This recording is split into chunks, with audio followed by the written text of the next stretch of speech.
So good morning, everybody. I want to welcome you to December 2nd, 2025 meeting of the Calvert County Board of Commissioners. At this time, I'd like to ask Pastor Barry Knoll if he would come forward to give us an invocation. Good morning, sir. Good morning. Good morning. Privileged to be with you this morning. Let me pray. Our Heavenly Father, we thank you and praise you for who you are. Thank you, Lord, for ordaining government. Thank you, Lord, for calling each one of these commissioners to serve. Lord, I thank you for their service. Thank you for their labor. Thank you for all of their countless hours. And Lord, thank you for the sacrifice, even of their families. I pray you will bless them and bless their families. Lord, we pray that you will guide them in their decisions. Lord, as they meet today, that you will give them wisdom and discernment. Lord, we pray that things would be done with justice and equity. Lord, that everything would be done for your praise and glory. Thank you, Lord, for each person here too this morning. We pray for their families and their communities and all the things that are going on in their lives. We ask, Lord, that you would bring renewal. We pray that you would bring wholeness and shalom to this place. We thank you for this. In Jesus' name, amen. Amen. Amen. Pledge allegiance to the flag of the United States of America and to the republic for which it stands, one nation, under God, indivisible, with liberty and justice for all. Thank you, Pastor Knoll. And Pastor Knoll comes to us today from Harvest Fellowship in Lusby. Thank you. We appreciate your invocation. Next item on the agenda is to approve the agenda. Are there any additions or corrections to the agenda as presented? Mr. President, I move that we approve and adopt the agenda submitted, but moving the budget adjustment to consent since there was no public input received during the open record period and removing the fourth work session. Second. I have a motion and a second to approve the agenda. Is there any discussion on that motion? Hearing none, all those in favor say aye. Aye. Opposed? Motion carries. So I do have a couple of public service announcements today. Over the weekend, the county was notified that the LNG facility down at Cove Point had a minor issue back in March. The issue that occurred was an ethane leak. It was very insignificant. The LNG facility, as we all know, has a monitoring system to detect if there are any leaks. Those monitors are permanently placed inside the facility, outside the facility. This leak was not detected by any permanent monitors. It was only detected by a mobile handheld device. The issue was immediately addressed. There was been some chatter on social media last week about this event. A lot of that information that was shared on social media is incorrect. The Cove Point LNG facility has issued a public statement that talks about the event and what happened and the process that occurred thereafter. Just like the Calvert Cliffs nuclear power plant, whenever an event occurs, because they are FERC regulated, they have to report. But there are levels of reporting. Some incidents are non-reportable. Some incidents have, while they are non-reportable at the time, are reported in the cycle of normal reporting to FERC. So just want to make everybody aware that there was never any danger to any citizens, never any danger outside the facility. But once again, people on social media have tried to blow this up into something that it's not. I just want to make sure you all are fully aware that this board would never sacrifice citizen safety over any facility, over anybody. Your safety is our utmost concern, and we take that very seriously. Just once again, this issue was a non-issue that some are trying to create into an issue. So you can go on the website. That release that was done by Cove Point LNG is public, and you can go and read that release, and it will tell you all the information that's about that incident. Now, on to a happier thing. Please join us this Friday from 4:30 to 6:30. We're going to light the tree up in front of the courthouse. If you've been by there, you can see it's the biggest tree we've ever had. It's a beautiful tree, and the plan is to decorate it tomorrow and we are going to light that tree Friday evening from 4:30 to 6. It's a family-friendly event where we're going to have hot chocolate, cookies, live music, and a visit from Santa himself, hopefully. We're going to light the tree at 5, and like I said, there'll be other activities. Last year, we had a very good crowd, so we hope again this year to have another good crowd. I want to thank all of our partners and donors that helped make this possible. We especially want to thank Jake's Produce on Brooms Island Road for donating the tree. I want to thank the Garden Club for decorating the tree. I want to thank our staff for all their hard work to make sure the tree gets up. And once again, I can't say enough. Jake's been providing that tree for ever since we started putting the tree up. So 4 or 5 years, however long ago that's been. So we really want to thank Jake for getting the tree for us. And just want to remind everybody that Calvert County tax sale is scheduled for Friday, December the 5th. That's this Friday at 10 a.m. in the County Administration Building. That's right here. The tax sale is held annually for any real property that is 2 years delinquent in the payment of real estate taxes, including delinquent water and sewer accounts for Calvert County, North Beach, and Chesapeake Beach. Successful bidders in the tax sale may begin foreclosure on the property no earlier than 6 months from the time of the sale and no later than 2 years from the date of the sale. Property owners may redeem the property up to the point of final foreclosure. For those with delinquent property, tax, or water and sewer account payments, tomorrow, Wednesday, December the 3rd, is the last day you can pay in person with cash, check, or a money order. For more information on the tax sale, you can visit www.calvertcountymaryland.gov/tax sale. And last but not least, do we have an animal from the animal shelter today? Yeah, I think we do.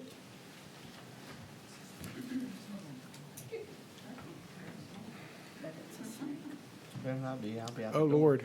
What is it? Good morning. Is it a snake? I wish. I know you guys are requesting one. Introduce yourself, please.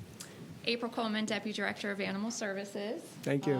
Just doing what I was told. Brandy asked me to drive a hamster here today, so loaded Cupcake up, and we've been hanging out. And we have Cupcake, a 7-month-old Chinese dwarf hamster.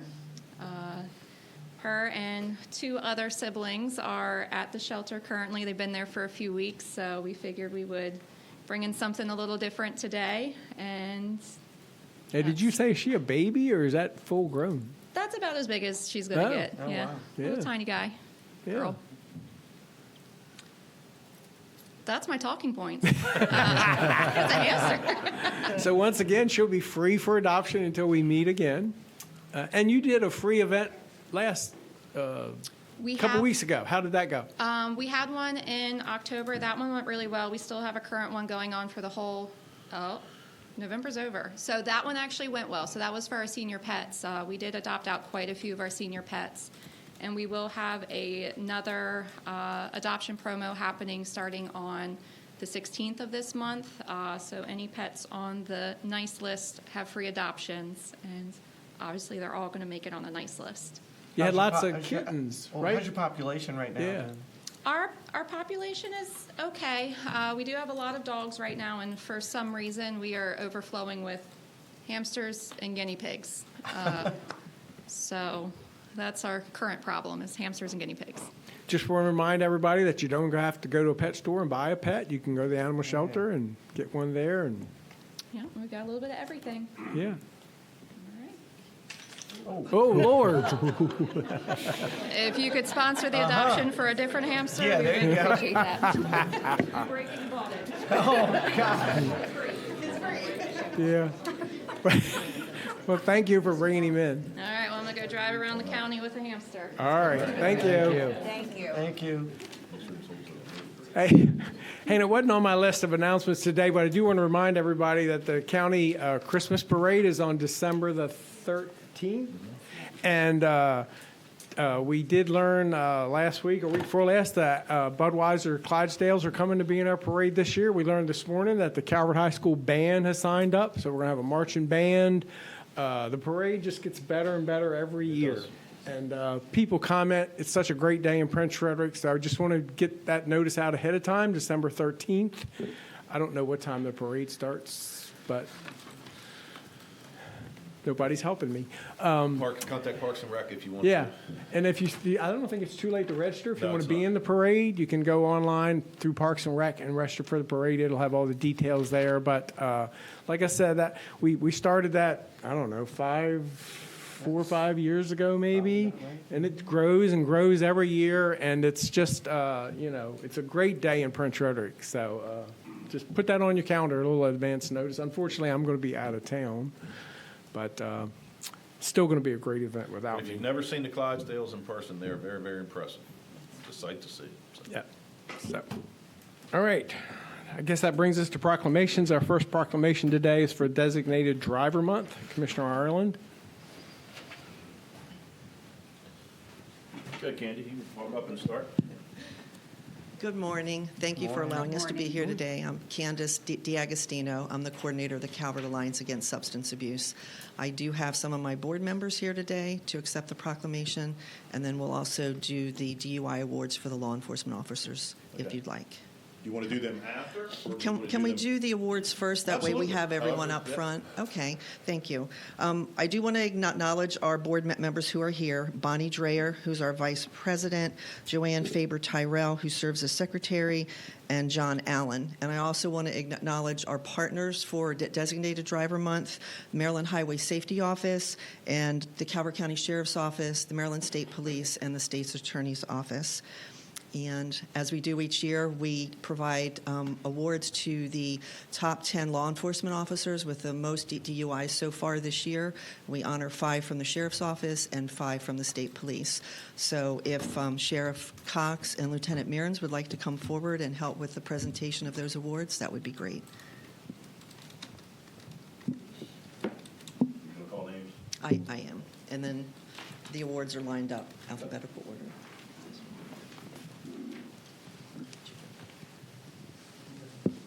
Did you want to go up and hand the awards? Yes, thank you.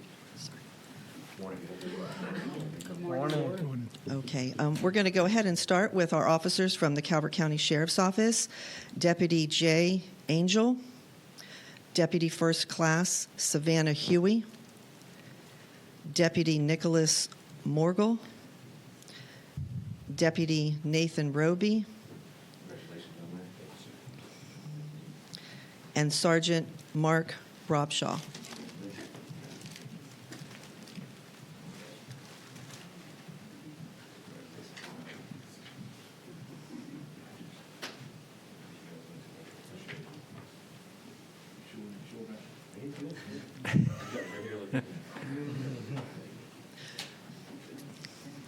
Now I'd like to call up our Maryland State Police Barrack U officers, Trooper Mitchell Bennett, Trooper Harrison Fleming, Trooper First Class Taylor Hirsch, Trooper Christopher Parker, and Trooper First Class Cedric Tripp.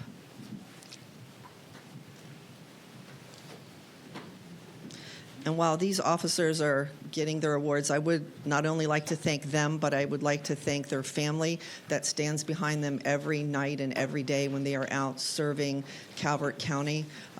They are out there putting their lives on the line for us, and we greatly appreciate everything that the officers do and their families do behind the scenes. Absolutely.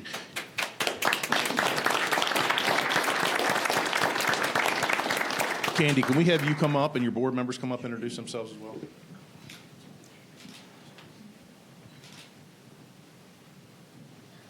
My name is Bonnie Dreyer, and I'm the Vice President at CASA.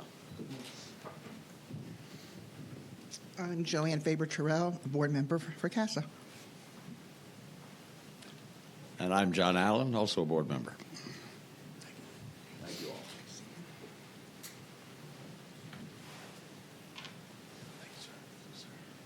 You're coming up too. Somebody else can take those pictures, young lady.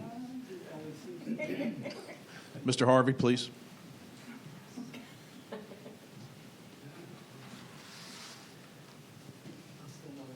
Are we doing the proclamation now, too? Okay. I'm Robert Harvey, State's Attorney. I just wanted to say, first of all, congratulations to what a fine group of officers we have up here. Without your work, I don't know where we'd be in this county. I really admire everything that you do and appreciate it. Designated Driver Month, we prosecuted about 360 impaired driving cases last year in the state's attorney's office. Those are 360 individuals that could have easily avoided the risk of incarceration, loss of license, and the fines and costs that go along with those prosecutions if they had just done the simple thing of getting a designated driver. You know, I was thinking this morning, when I was younger, we didn't have Uber and Lyft. You either had to get a designated driver. We didn't even really use those terms, designated driver. Yeah, you pretty much did it yourself, unfortunately. So now there are so many options available to people, there's just no excuse for getting behind the wheel. And yet I get up this morning, I look at the morning report, there's at least 1 or 2 arrests last night. So please get a designated driver, Uber or Lyft, avoid the costs and the fines and the penalties associated with drunk driving. Thank you. So, Sheriff Cox, Lieutenant Murins, thank you both for your leadership and getting these guys and gals out there doing traffic enforcement. We've been very fortunate this year. Our roadways have been much safer than they've been in the past. What are we at, 2 fatalities for the year? Is that where we're at? We hate to talk about that and harp on it. It's still early. We still need to get through the holiday season. Unfortunately, a lot of bad stuff tends to happen around the holiday season, as well as a lot of good stuff. I don't want to be all negative. But Sergeant Robshaw, good to see you up here. Good to see you're still working, sir. No, I mean seriously, you don't see many sergeants or corporals out here doing that. You don't see many making his traffic stops and making his traffic arrests, and that says a lot for you. But congratulations to all of you. I'm very happy for you, and thank you for doing what you're doing. Without further ado, I'll read the proclamation. Whereas the Calvert Alliance Against Substance Abuse, Inc. is sponsoring a countywide impaired driving prevention campaign from December 1st, 2025 through January 2nd, 2026. And whereas the loss of life due to impaired driving is completely preventable. And whereas the Designated Driver campaign provides a unique opportunity for Calvert County restaurants, clubs, bars, and civic service organizations to join forces with the Calvert Alliance Against Substance Abuse, Inc., Calvert County residents, and local law enforcement in promoting cooperative impaired driving prevention efforts. And whereas it is essential that all Calvert County citizens be aware of the importance of having a celebration plan in place, such as a designated driver, and understand that their participation can have an impact on reducing impaired driving crashes in Calvert County. Now, therefore, be it proclaimed by the Calvert County Board of County Commissioners that all area restaurants, clubs, bars, civic service organizations, and the citizens of Calvert County join the Calvert Alliance Against Substance Abuse, Inc., Calvert County Sheriff's Office, and Maryland State Police Barrack U in supporting Designated Driver Month from December 1st, 2025 through January 2nd, 2026. Be it further proclaimed that all Calvert County citizens are urged to choose a designated driver for any upcoming holiday parties they may attend and not provide alcohol to those under the age of 21. Given under our hands and seal this second day of December 2025, signed by all 5 county commissioners. Before I give the proclamation to the center for the picture and we move on, Candy, where you at? How long have you been in charge of this? 26 years. 26 years. Thank you for Seems like everything. yesterday. Thank you for everything you and your board does for our county as well. Thank you for everything you do.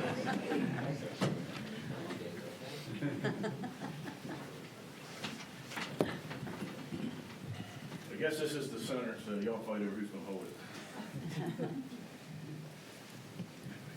Rosa, do you want some of us to leave in the Yes. back? Okay. Council members of the back row, please.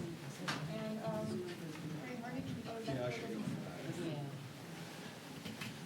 now let's have front row. Switch. How you doing? I know, right? Watch your steps. Everyone, your right step.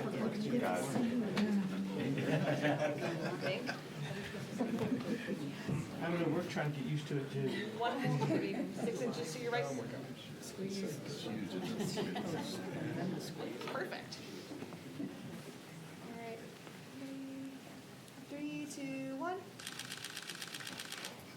One more for luck. Cheese. Thank you so much for everything you do. Congratulations. Hold on, we got some other pictures we need.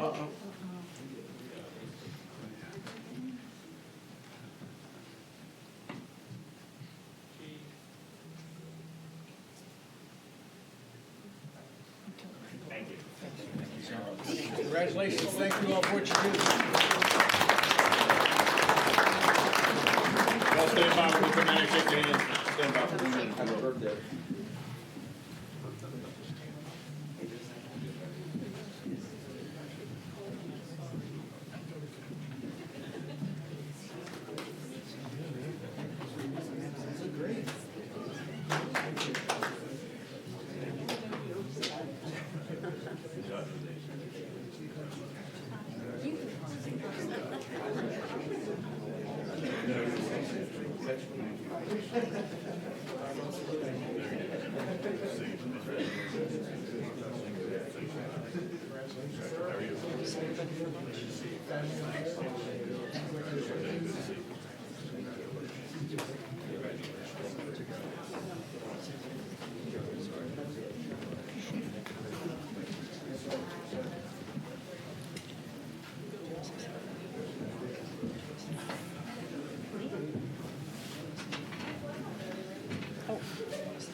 So our next proclamation is for the Southern Maryland Day of Giving, Commissioner Hart.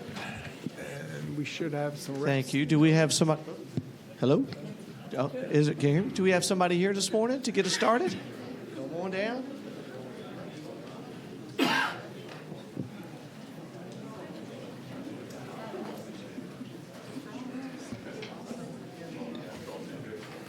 Good morning. I'm Lady Velma Hart from Top Ladies of Distinction, Southern Maryland chapter. I'm joined by my chapter member and others, apparently,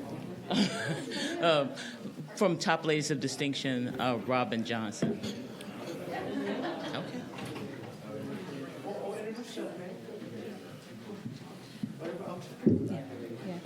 Good morning, Commissioners. Good morning. Sybil Anderson, Executive Director of Leadership Southern Maryland, and I'm joined by a number of nonprofit organizations to celebrate this bright and wonderful sunny day in Southern Maryland, the Southern Maryland Day of Giving, the first ever. There are 900 nonprofit organizations in Southern Maryland who, of course, we know about organizations that provide human services, but they also support the arts.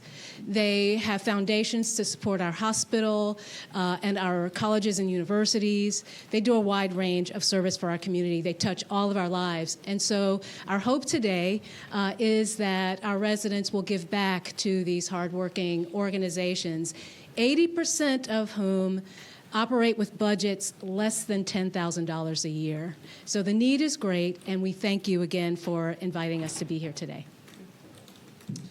Good morning. My name is Peggy McKelly, and I have the honor of being the chair of fundraising for the Ladies of Charity, Calvert County. We operate a food pantry.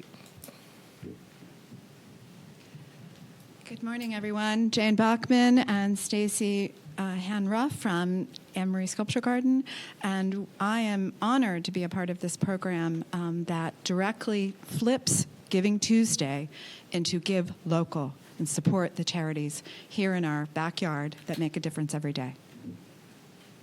What she said. Yeah. Well, who are you? You are. Oh, sorry. I'm Stacy Hanruff, and thank you so much for letting me come up and stand with all of you really hardworking people. You do great stuff for our community. Good morning. I'm Mickey Love, and I'm the Executive Director of the Arts Council of Calvert County, new to the county and loving it already, and appreciate your support. Welcome. Good morning. I'm Jen Ludlow, and I am the Office and Donor Relations Coordinator for the ACLT, American Chestnut Land Trust. And Commissioners, I want to say thank you for all of your support for us. You're welcome. Good morning. I'm Lisa Raley, and I represent Hospice of the Chesapeake, and thank you all for your support of hospice over the years. Hi, I'm Julie Fuller. I'm the president of the Board of Directors for Project ECHO. I'm here with Teresa Mullen. She's our manager of the thrift store. We thank you all for this opportunity to help our local business owners find outlets for donations right here locally in our county. Thank you all. Good morning. I'm Randy Kozik with Christmas in April, Calvert County. I'm the vice president, and we certainly couldn't do the work we do in Calvert County. And for Giving Tuesday, we always repaired several houses, and we'll be working this week. Thank you for your support. Good morning, Kathy Maney, Calvert Chamber of Commerce. And I just want to say I had the honor of working with this group to pull this together on such short notice. We know there is such a need, and so I am pleased that we're able to do that, and we thank you for giving us this opportunity for the proclamation. So thank you. Well, thank you, everybody, for coming out. I know time is precious, and, you know, when your guys' clock never ends.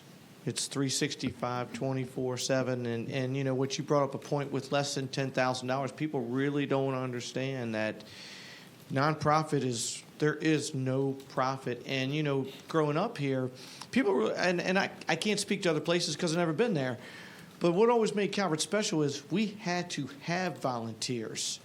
We couldn't afford to pay anybody. I used to say, you know, you might not like the guy across the street, but you didn't have no choice but to get along, because if you needed something, there was nobody. And there are times you just need a hand, you know. And, I mean, from you folks to the museums to our rescue and EMT folks to, I mean, just the list goes A to Z of how many thousands and thousands of hours of volunteer time that it takes to make this county go. It really does. And when tragedies happen, people think you just pick up a phone. There isn't that many agencies that are there to come out, and it's the volunteers that make it go. And we can't thank you enough, especially with this holiday season. You really see it, you know. So we have this proclamation for you today. It says, whereas the Calvert County Board of County Commissioners recognizes the vital role of nonprofit organizations in improving the quality of life for residents across Southern Maryland, and whereas countless Calvert County residents benefit from programs and services provided by local nonprofits, including human services, educational opportunities, animal welfare, nature preservation, celebration of arts, history, and culture, and whereas the employees, volunteers, and supporters of these organizations are an integral part of Calvert County's economy, contributing jobs, income, resident services, tourism opportunities for those who live, work, and play in our community. And whereas Southern Maryland Day of Giving initiative organized by a dedicated group of nonprofit leaders by a leadership of Southern Maryland seeks to unite Calvert, St. Mary's, and Charles counties in a tri-county effort to strengthen and sustain the nonprofit sector. Whereas the regional effort will utilize Giving Tuesday 2025, a national online movement for generosity, to inaugurate a local day of giving that celebrates and supports the nonprofit organizations that work tirelessly every day to make Southern Maryland stronger and more vibrant. Now, therefore, be it proclaimed that the Calvert County Board of County Commissioners hereby designates Tuesday, December 2nd, 2025, as Southern Maryland Day of Giving in Calvert County. Be it further proclaimed that the Board of County Commissioners encourages all residents to learn more about support local nonprofits by participating in this day of generosity and community spirit given under our hands and seal this second day, December 25, signed by all 5 commissioners. I'm searching for the center. There. This is the brainchild of Kate. Oh, well, okay. Let's move you. There we go. Okay. Can we switch on the side, squish to the middle, please?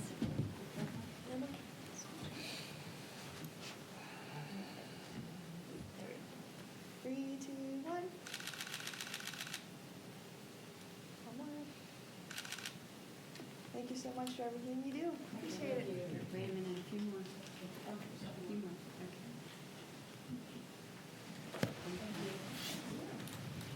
We're coming down to see you.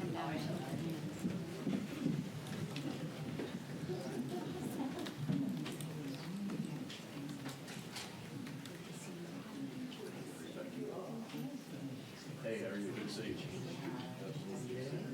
There you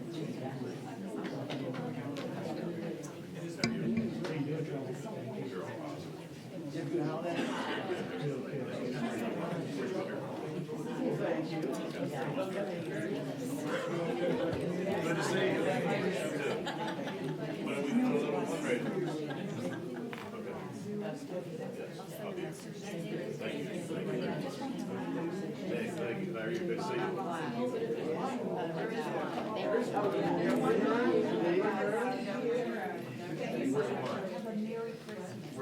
The only me in here who represent all of us. Sure. Thank you, sir. Thank you for what you do. Yes, sir. There's trouble down here. How you doing, sir? Yes, indeed. Tell me.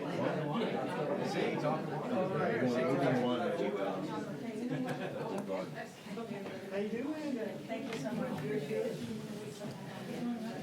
Thank you.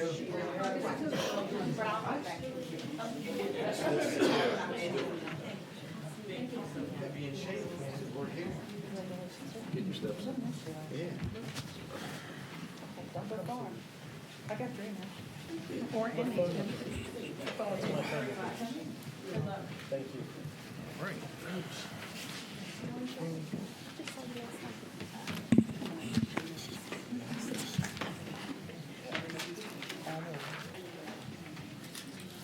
Next item on the agenda is appointments. Miss Emily?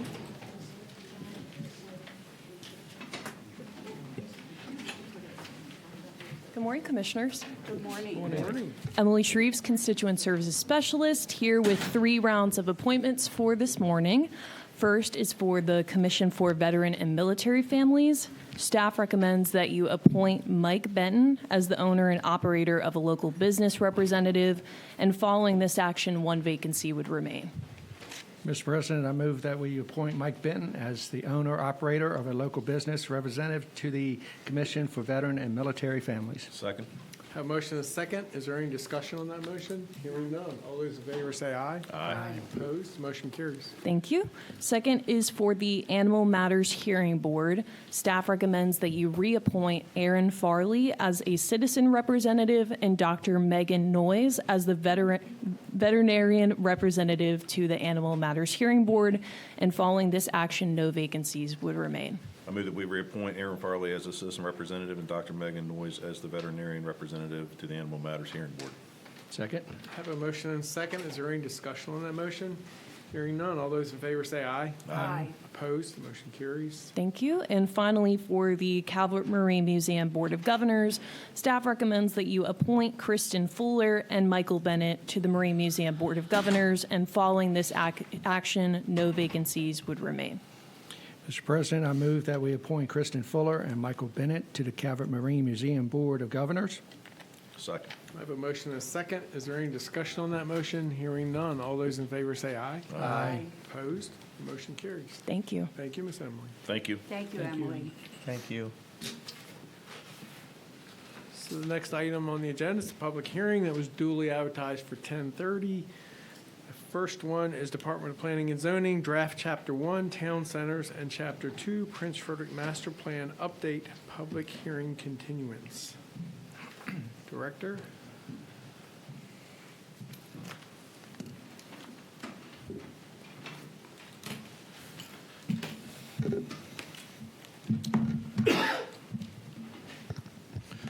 Good morning, Commissioners. Good morning. Jason Brinkley, Director of Planning and Zoning. To my right is Tamara Blake Wallace, the Deputy Director of Planning, and to my left is Tay Harris, the Long Range Planner. This is a public hearing for Chapters 1 and 2 of the Master Plan of Town Centers. The hearing was duly advertised and certificate of publication is made part of the record. Citizens are provided to provide comment after the presentation has concluded. Any person wishing to speak must sign in on the sheet next to the county attorney to speak. I'm going to turn it over to Tay Harris to walk through the short presentation. Hi, I'm Tay Harris. I'm the Long Range Planner, as Jason said. Before I go through the short presentation, I'd like to just go through the background information quickly. So, as Jason said, we are going through Chapters 1, Town Centers, and Chapter 2, Prince Frederick Town Center of the Master Plan of Town Centers. Chapter 1 includes background information that's applicable to all the town centers, while Chapter 2 focuses only on the Prince Frederick Town Center. At a public hearing on July 16th this year, the Planning Commission determined that the draft chapters are consistent with the Calvert County Comprehensive Plan, as required by Title III of the Land Use Article of the Annotated Code of Maryland. On August 26th, the department presented the draft chapters to the board to solicit feedback and seek permission to advertise a public hearing. On September 30th of this year, the board held the public hearing to consider the draft chapters and comments from the public and departments on impervious surface, public transit improvements, and adequate public facility for roads. The board voted to keep the record open until the department addresses pending comments on the building status, on the build-out status of Symphony Woods and Calvert Town subdivisions and mitigation for adequate public facility for roads. Today is the public hearing. It's a continuance of the public hearing on September 30th. So in response to the board's comments, we'd like to go through the PowerPoint. I just would like to get some direction on proceeding through the PowerPoint. I believe this is, all right. Okay. So the board did ask if Symphony Woods and Calvert Town subdivisions were built out, and we are confirming that they are. And then the board also asked that we revise the wording for the adequate public facility for roads. So as you can see on the slide here, the wording has been changed. Proposed projects that impact these intersections must demonstrate that the projected traffic volumes meet the adequate public facility standards or propose mitigation measures acceptable to the Director of Planning and Zoning in consultation with the Department of Public Works and, if necessary, the Maryland Department of Transportation State Highway Administration in accordance with the Calvert County Code. And just for the record, just remind me, we did change the level of service at those intersections back when we worked through that process from a D to a C? That's correct, during the last update to the adequate public facilities ordinance. And Jason, for clarity on that, just, and if I'm wrong, please stop me. In the past, the D was from basically where the vehicle started to the first artery. This new C, you come out of your parking space, what have you, you're not only to the first artery, but you are to the main artery, which, say, in case it was Route 4, 231, it has to meet that level out to the main artery. Is that correct? That's going to be more of a DPW question than a planning and zoning question. That was my understanding, was part of the revision because just getting out of your parking spot really don't make a difference. You know, if you get out on some service road and then you clog up everything else, that's not a traffic study.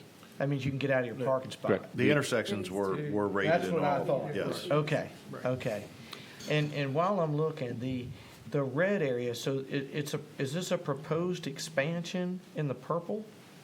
So the red area is the strike. The strike through was the language, I believe, that was in there previously. This was language that I know there was some concern with when it came to the wording of donation or as necessary to determine adequacy. So our revision is just to say in accordance with the Calvert County zone, or Calvert County code, excuse me. So that's what we're proposing, to simplify it a bit and just reference the code. Symphony Woods and Calvert Town subdivisions are built out. Correct. When I look at this map, I see the red says town center boundary. When I see the purple, I see proposed expansion. What proposed expansion? Has this been approved previously? So this is the expansion that is in our comprehensive plan currently, and that's what we're mirroring. So the area to the north is the Calvert Medical Health Department's lot, and then the portion to the right, which is coming off of Howling Point Road, is the employment zone. What is the expansion for? Is it to accommodate traffic? No, I believe in the comprehensive plan for the employment zone itself, in the comprehensive plan, it is recommended that those go away. They never serve the purpose that they were meant to serve and to be incorporated into the town centers. And so that is what that potential expansion is doing. The one on the north is just to incorporate the hospital. Okay, but the other purple will go away? Is that what you're saying? The other purple will be included in the town center. Okay, and this revised language on mitigation for adequacy of roads, this is not going to help in Symphony Woods and Calvert Town subdivisions. This proposed language is for future developments. Correct. Correct, okay. When did we agree to this proposed expansion? It's in the comprehensive plan, so I'm assuming that decision. So it's been in the comprehensive plan since when? Yes. Go ahead, Ted. It was in 2022 that the proposed expansion areas for all town centers were reevaluated. I believe it was brought up when the Prince Frederick Town Center Master Plan update was first initiated. So with discussions on Prince Frederick, then it turned into looking at all of the town centers, because also the comprehensive plan did propose, but no longer does, expanding the Solomons and the Lesby town centers so that it would be one large town center, and that was also eliminated. So that was eliminated, and Prince Frederick expansion areas were reduced. I thought we reduced them down to just property lines, because the town center was cutting through the middle of properties, and I thought that expansion was only to include the boundary lines of that property. Well, from my understanding, which I was not here, but as Jason said, the employment centers, the areas that were zoned employment center, the intent was to include them into the town centers because they have not functioned as intended. So that stayed on the table and included in the expansion area. And then it just makes sense to have Calvert Health in the town center, given the intent of the town centers. And So we did clean up the boundary lines. And you did clean up the boundary lines. So this is just to include Calvert Health. This isn't townhouses or apartments or anything that could possibly come This is here. their campus expansion. This is their Campus campus expansion. Okay, thank you. And to be clear, the hospital has talked about building housing for interns and physicians on that property, but that's just been a proposal. There's nothing. We haven't seen anything. Exactly. But it would be tied to that campus. It wouldn't be Yes. independent. It'd be part of their campus. Be part of their campus, and they would be beholden to the 4 dwelling units per acre Correct. that we have throughout the county. That's correct. Okay, thank you. So I know I'm saying the same thing over and over. I just want to just be clear, because when you get in the weeds, like the Commissioner Grosso said, when you see proposed expansion, when you read that. So this is not enabling any new building or what have you or anything like this. It's just incorporating what is pre-existing. Is that what we're doing here? if you look, the employment center areas that were zoned employment center, those are vacant. But we're following the policy that's called for in the comprehensive plan to include them in the town centers. These areas, if you look at them closely, they have a lot of environmental constraints. There's not a lot of development that can occur in these areas. It's just like if you look in the southwest quadrant of the town center, we have the overlay zone for Parker's Creek because part of the headwaters is located in that area. When you look at the topography and the environmental considerations and constraints, hardly anything can be built there. It's very limited what could happen on that land because of our natural resource protection area that's in our zoning ordinance. So what's the purpose of needing to change it then? If pretty much nothing's going to change the way it is. And I'm sorry, I just know just from the past, I just want to be very sure on my steps. If nothing's really going to change, why would we have to move the line? Because we're being consistent with the Calvert County Comprehensive Plan. Yeah, but that's okay. I've seen that thing over the years go all. I'm not trying to be difficult. That's not good enough for me. I've been sold so many bill of goods that ain't even funny. So if nothing's going to change, then that red line is sufficient. So the employment center zones were areas where we allowed commercial development. It was a smaller scale of commercial development outside of the town center, on the outskirts of the town center. So basically, we took those areas because they never really took off, and we just, the comprehensive plan called for those to be incorporated into the town center. So that's what they are. So it's either they went to the town center or they went to the current zoning, which could have been rural or RD, whatever the outlying zoning was. They're for future, from what I'm understanding, they're for future use of the hospital. The northern one is for the hospital campus. What's the southern one? The other one was an employment center zone right outside of the town center boundary. It was an employment center zone that incorporated some of the areas right off of Prince Frederick Boulevard, and I think, was it down to the college? And that was supposed to be mixed use, right? Right. A combination of commercial and residential. I think the concern here is what's the density for an employment zone and what's the density for a town center Good question. today? Both, because of the changes, both are limited to 4 dwelling units per So I acre. think the concern is for Commissioner Hart and Commissioner Brasso is that we're increasing density, but based on the change we made to the density rule, it doesn't matter. So you're correct, Commissioner, because of the recent changes in density, 4 dwelling units per acre is the absolute max, and whether you're in a town center or not in a town center has 0 implications on that. So do you need to move the line? They're just changing the employment center because it's basically zoned. What's the difference in zoning what's any other change? If the density's the same, what's the difference between an It would be economic? potential uses could An change in employment your, center. but that really gets into determining what's after this step. So this is your master plan. Whenever we get to the actual zoning ordinance itself, that's where the details on what would be allowed in there are going to be that's going to be your more pertinent topic on what can be in that particular area. Not, you could have a sub area that would only accommodate similar uses or not. When is that going to come to us? Once we complete this process, so probably sometime late next year.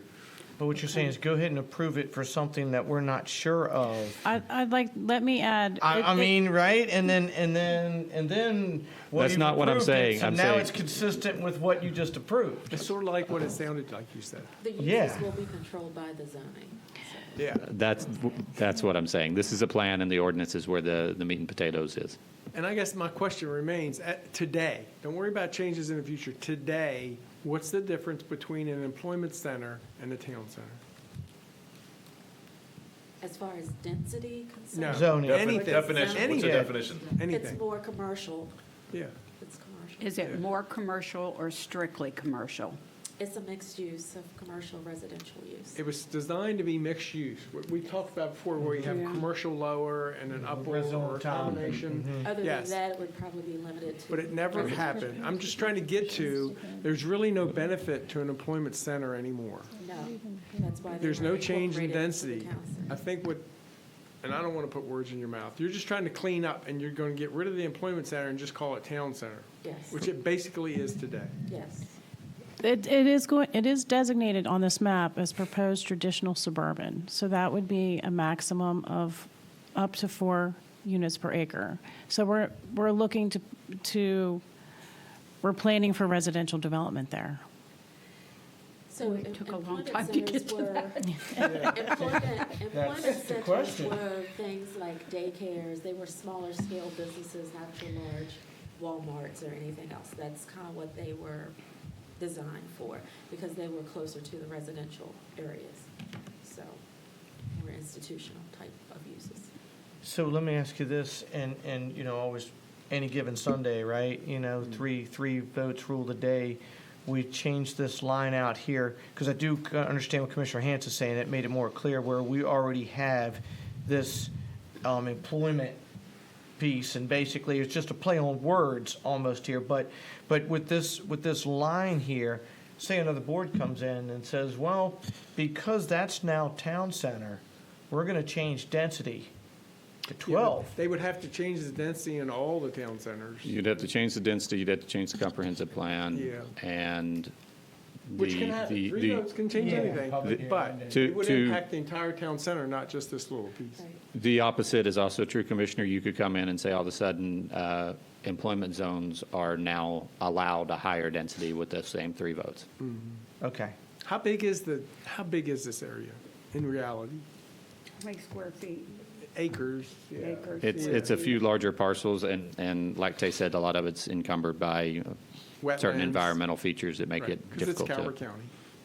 And so am I correct to say it's almost really a play on words? This employment center and this town center are basically the same thing? We're just eliminating?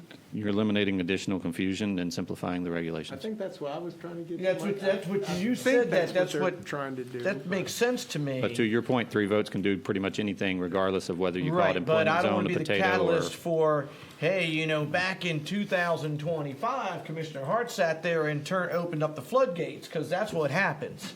So you what's know. what's the next zoning outside of this area? If you go further west. So most of it would be RD, which And residential what's the density district, for RD? up to 4 dwelling units per acre. Same. So there's no change, and I'm just trying to be clear. just No, like I'm with Commissioner you. Hart is. So there's no change in density, which is the big issue Correct. here. It's just a matter of the commercial that's going to be allowed on that space. Correct. And originally, it was designed to promote a mix. So far, nobody has taken advantage of that. That's correct. And what you're trying to do today is just eliminate this confusion of this different title for this different zone and just include it in the town center, which at the end of the day doesn't really change a whole lot. And it's not an expansion of the town center. Technically, it is. It is an Well, it expansion. is, but it's You're- already zoned for that now. Yes, but it doesn't change the uses. It's not changing the additional, you're not allowing for additional residential by doing this. How many more, how much more can be built in there?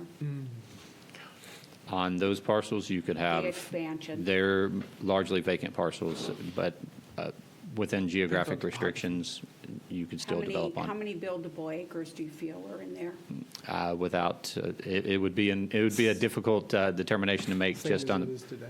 But it would be up to 4 dwelling units per acre once you accommodate for the environmental features, which would be difficult to look at a map and tell you that, but Because it's right between the Pines and 231, right? correct. It's a lot of And peaks it's and where valleys that in pump there. station is and that the head of There's very few spots Little you Creek, can really, and that runs down to the, I'm just trying to get myself, but Commissioner Grasso, they can do that today, regardless. Like I said, it doesn't change. Even if you say, no, it's not included, they could still develop at 4 dwelling units per acre. Then I go back to, then why do we need to change it?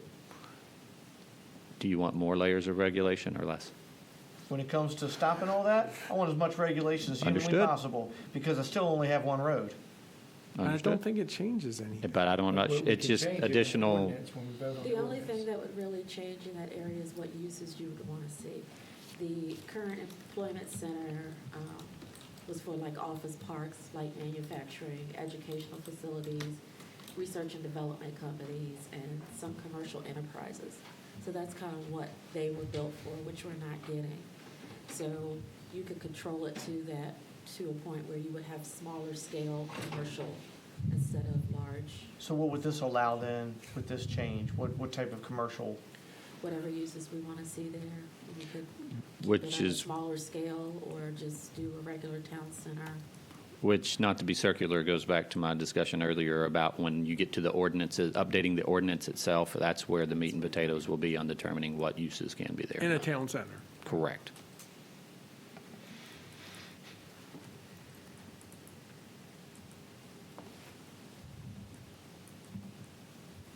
We move on? There's no vote.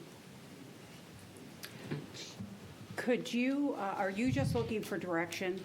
This is the public hearing, so you guys can take any action you want after the conclusion of the public input. I would like to know, within the purple boundaries, what is buildable? What is the possibility of development in there? We can get that within a range. Okay, that would be good. I'd like to know that, because, we have, approximately 400 townhouses coming down Deers Beach Road. Prince Frederick is just a mess. I want to be informed. Based on based on both definitions. Correct. And- Employment center and town center, what And, that and looks like. Sounds just Yeah. to the 3 vote conversation we had earlier, It would actually be easier to change the density in a commercial, or not commercial, in a employment center, because you don't have to go through the master plan changing process. So it would just be a zoning ordinance change as opposed to going through.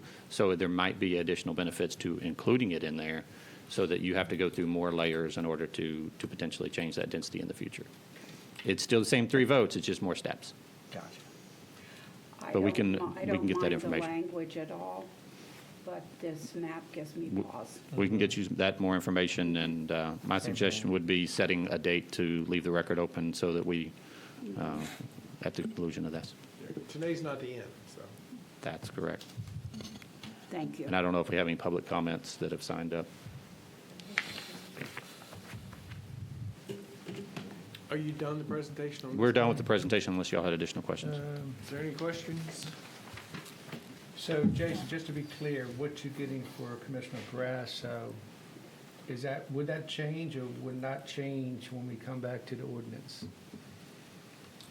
As far as you were saying, meat and potatoes about what you could do or couldn't do. And I'm just trying to make clarity of.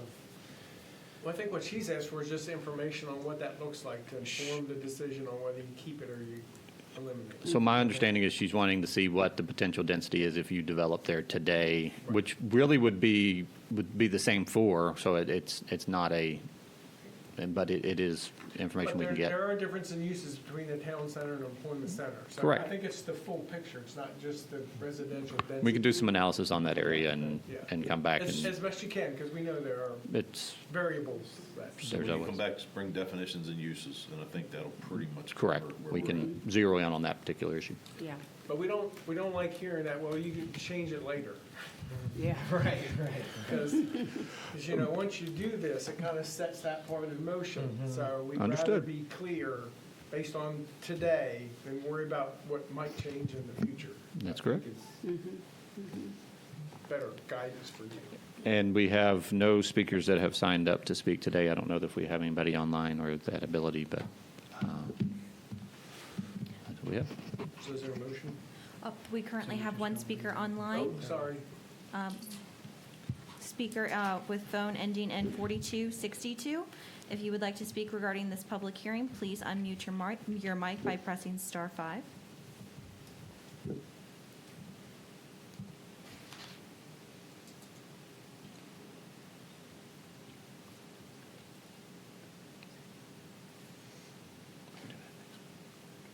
Speaker's hand is raised. Please unmute your mic by pressing star 5.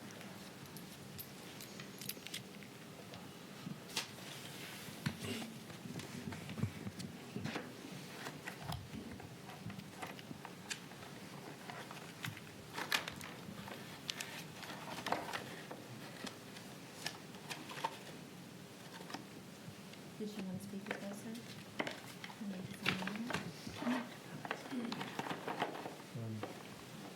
We do have one in-person commenter.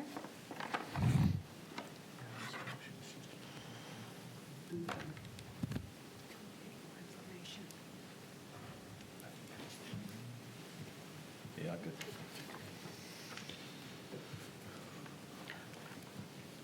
I'm not going to try to pronounce your name, your last name. So go ahead, sir, if you would tell us who you are and your address. Yes, thank you, Commissioners. My name is George Ratliff.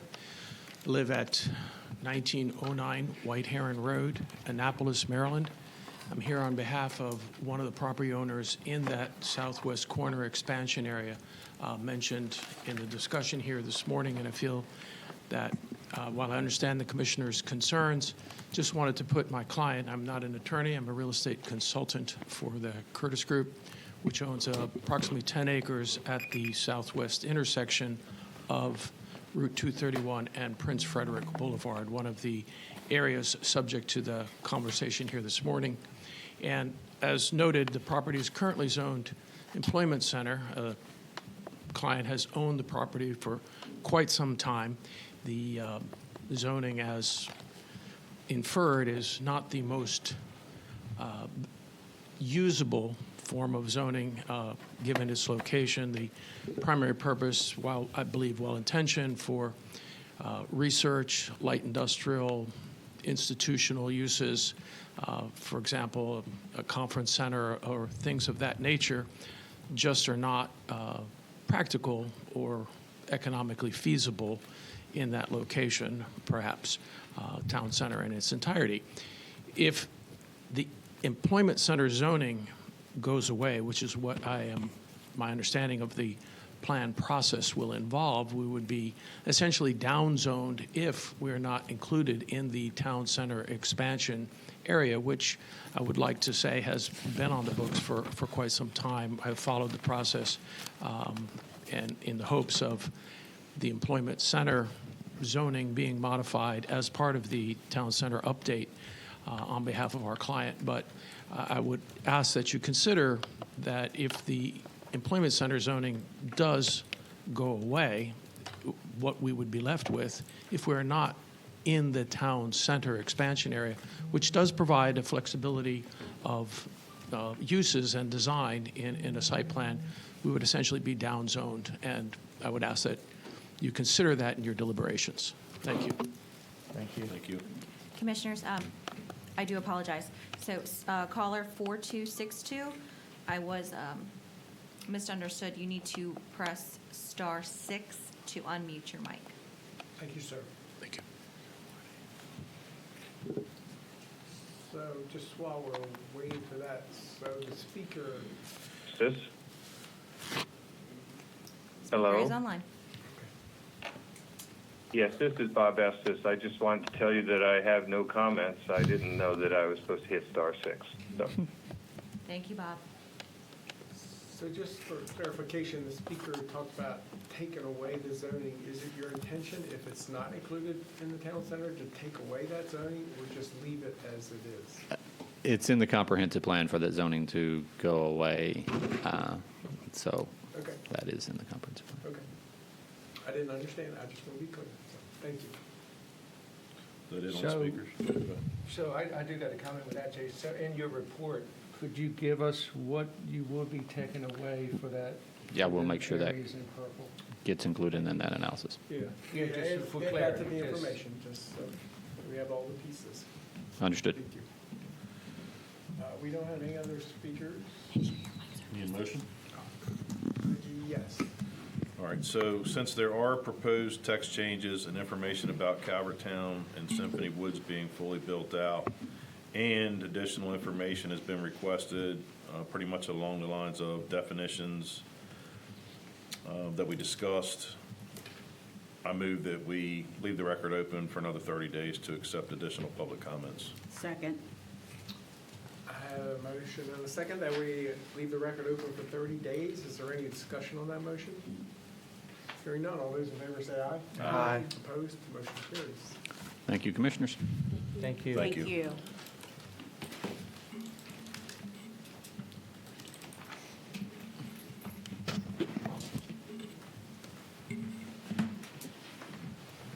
That brings us to our second public hearing, Department of Parks and Rec.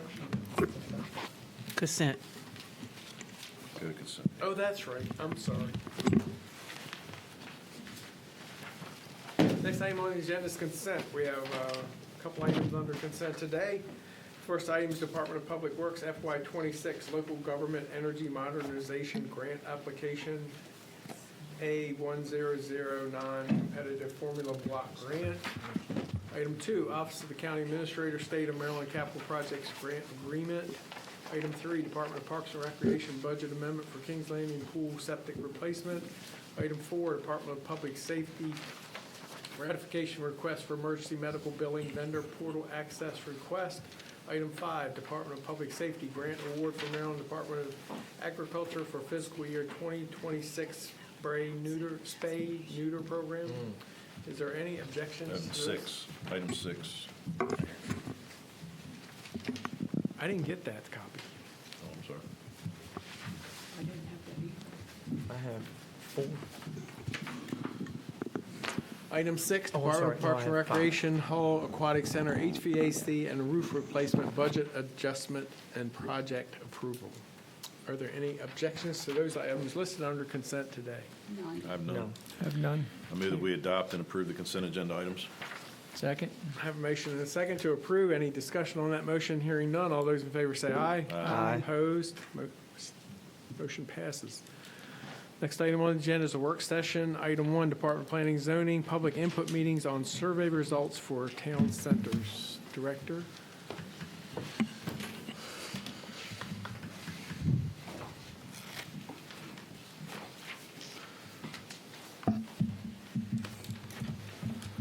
I guess we could have stayed up here, but I didn't want to be. Sure. Good morning again, Commissioners. Once again, Jason Brinkley, Director of Planning and Zoning, and still joining me up here is Tamara Blake Wallace and Tay Harris. I'm going to turn it over to Tay Harris to walk through this item as well.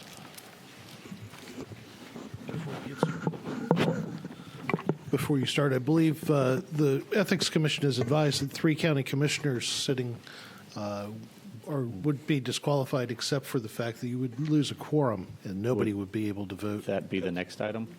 Oh, I'm sorry. I'm still on. Me too. You can continue. Thank you. Go ahead, Tay.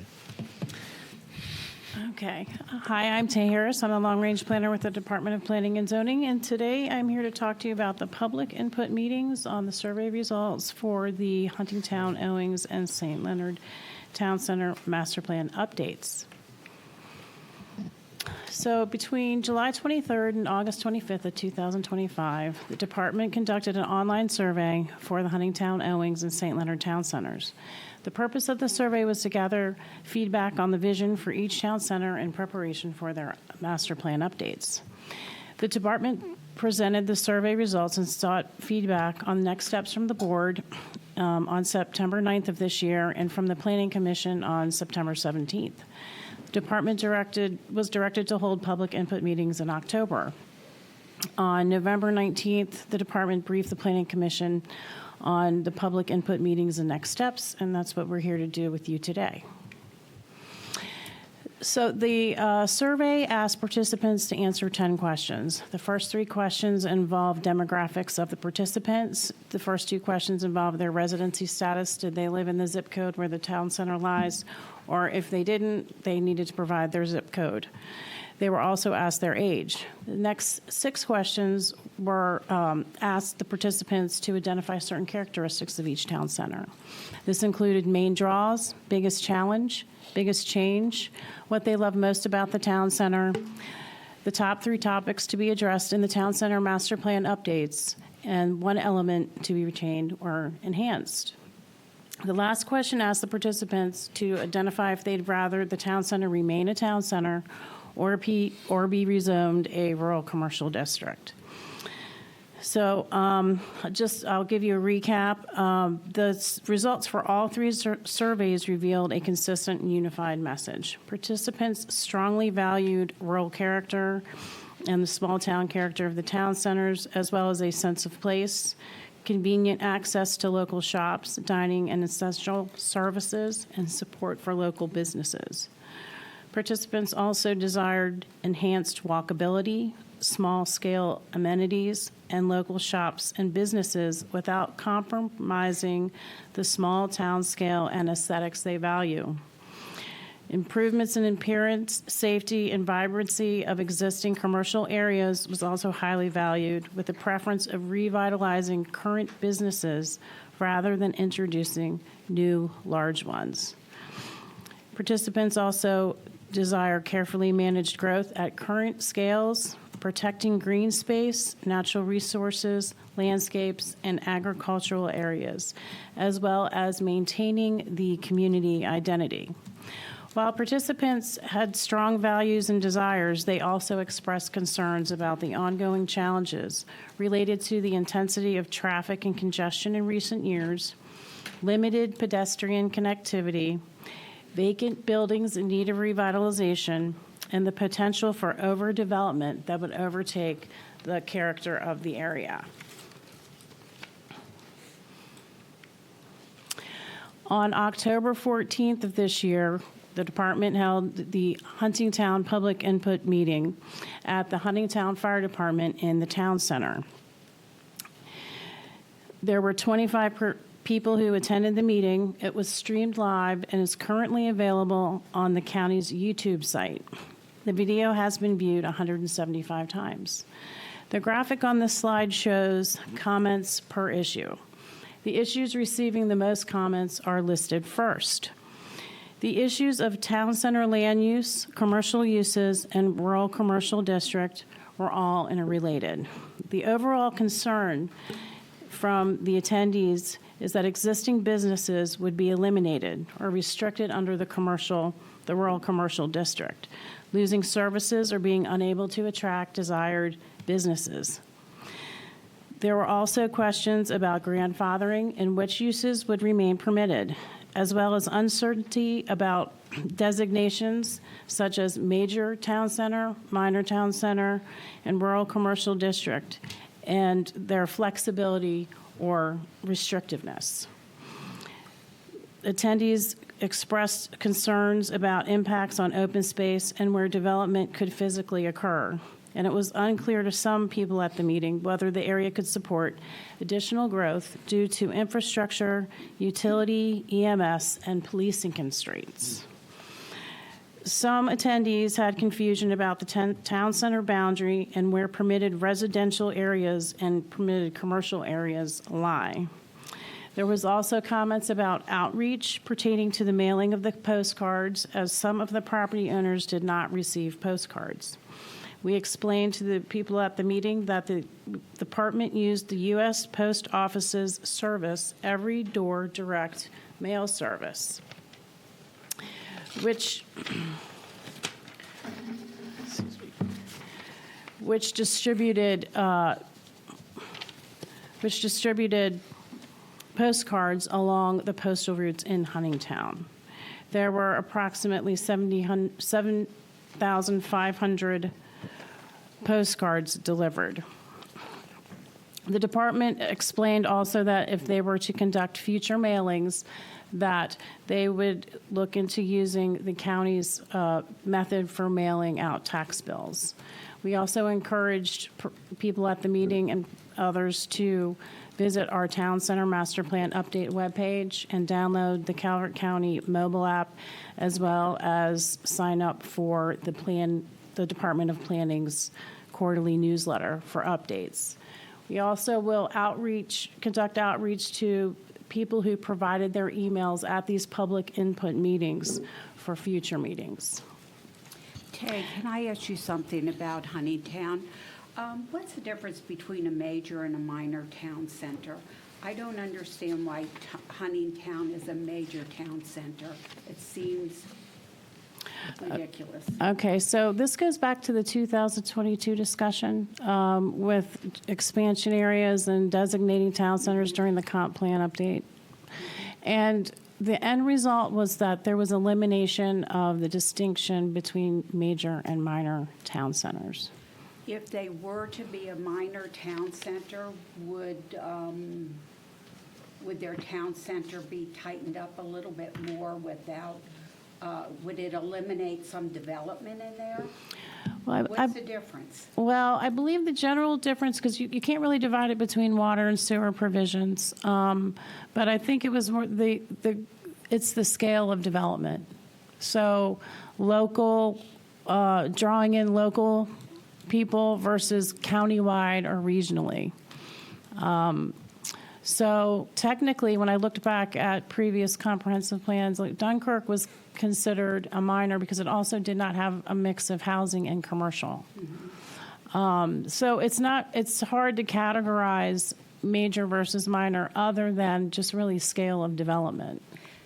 Did any of the attendees question major and minor? Or are they pretty content with being a major town center? I think I can't really answer that per se, and in the public meetings we'd have in the future, we would have a deeper discussion on that level.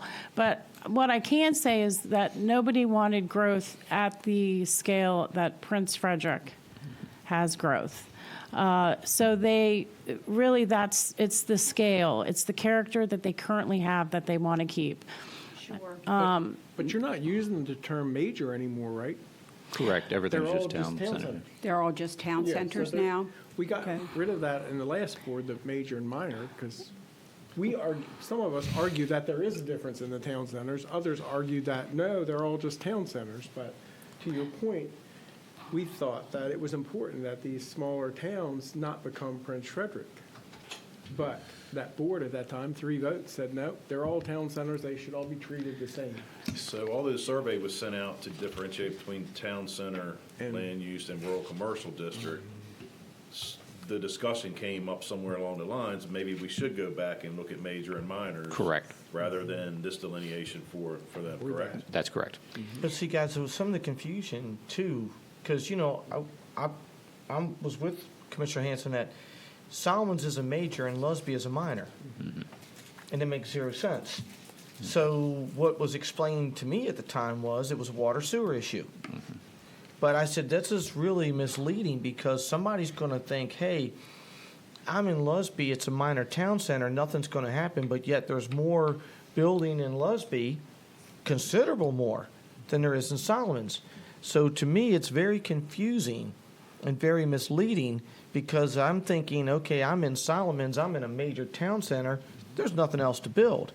I'm in Lusby, though. I'm going to be protected from all kinds of building because I'm in a minor, but yet Lusby is wide open because of the water and sewer aspect. But we got rid of the major minor, so that's what opened Lusby up. No, it didn't change the zoning at all. Didn't change anything. It changed, yes, it did, because No. there was a difference between major, minor, and what could be built. No. Change some of the uses. But Change but some of the uses. Yeah. but what I was explained to at the time is that because Lusby is a minor, it didn't change whether you put major or minor on it, what could be done in it.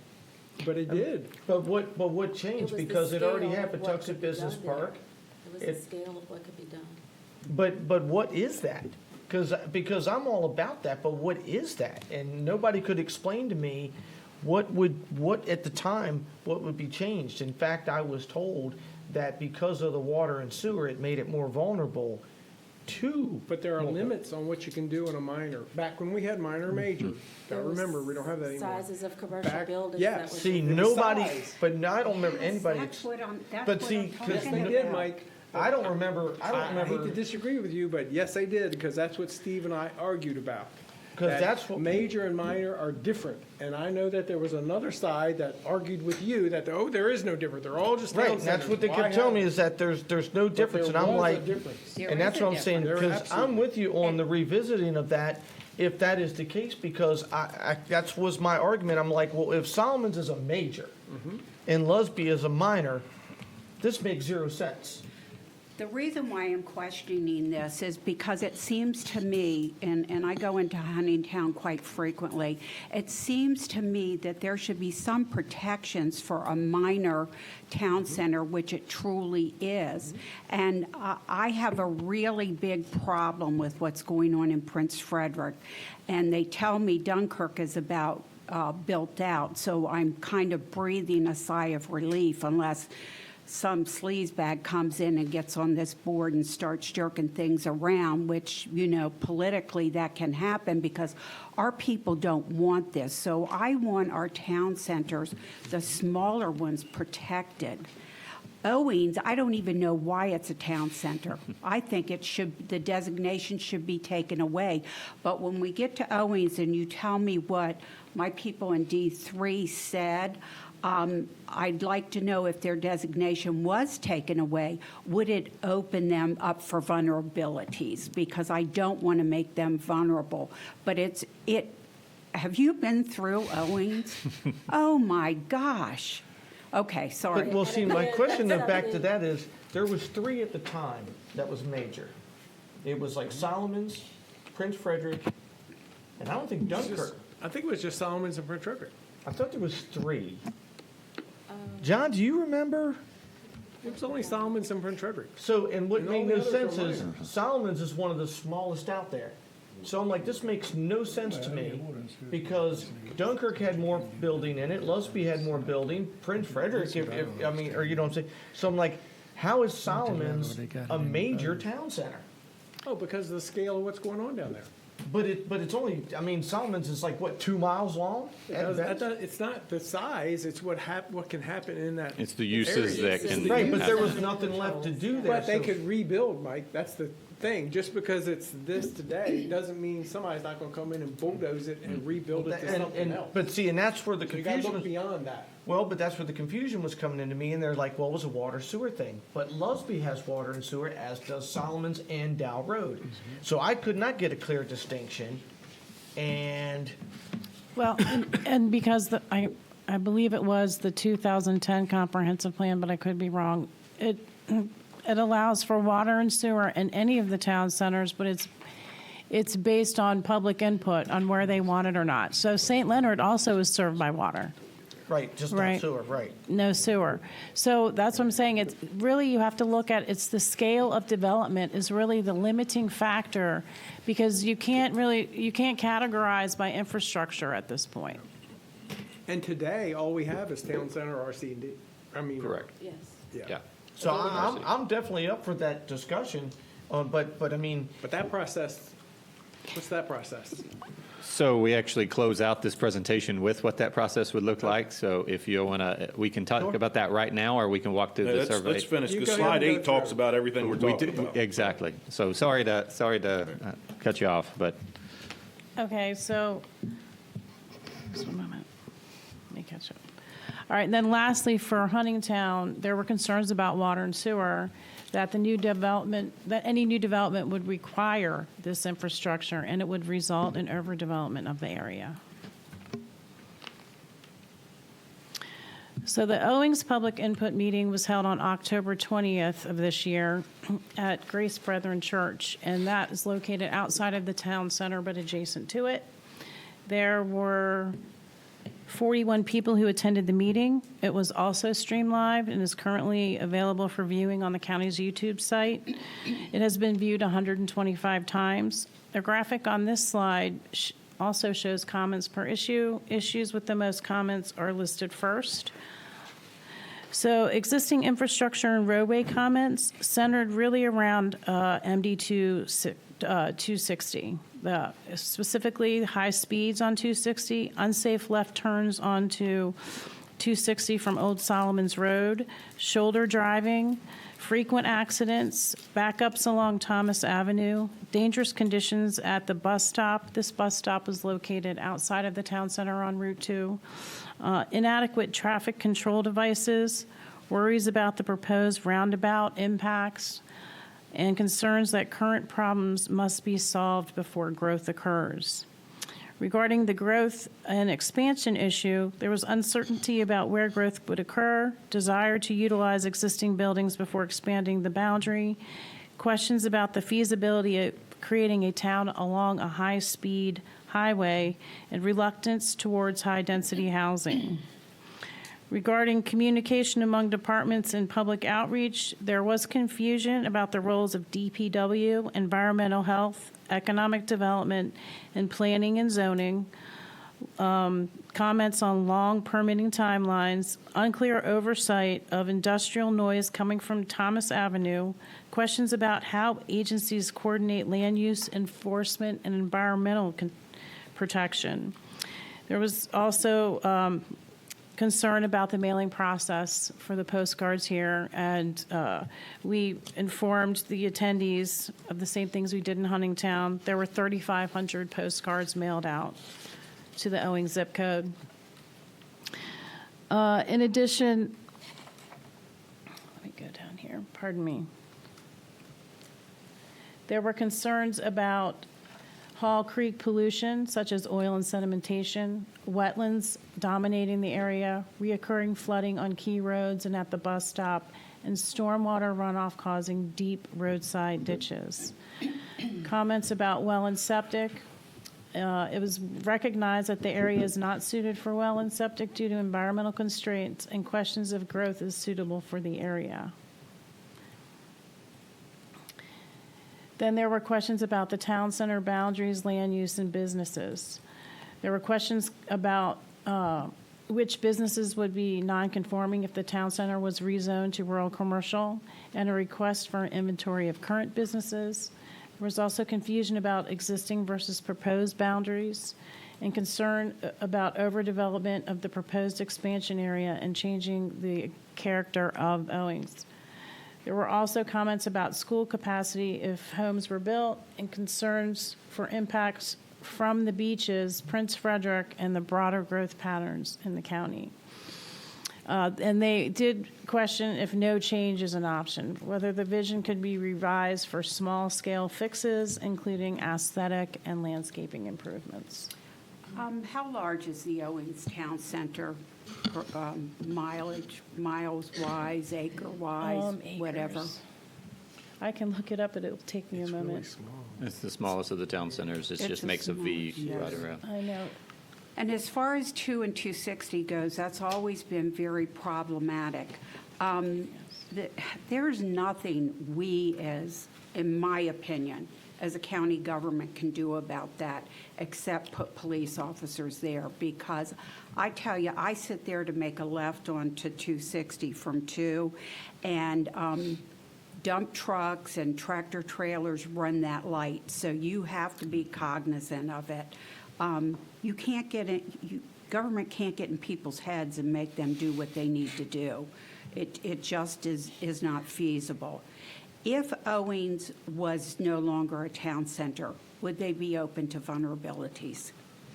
I think the biggest question there would be just determining what to do with some of the smaller commercial buildings that are there, including the gas station that's right there. So I think that's something that we can definitely look at, either that or potentially even shrinking down the size to where you just have a smaller area or footprint, because the residential in that area is synonymous with RD anyway, so you really don't have any difference there. But that's definitely something that can be looked at.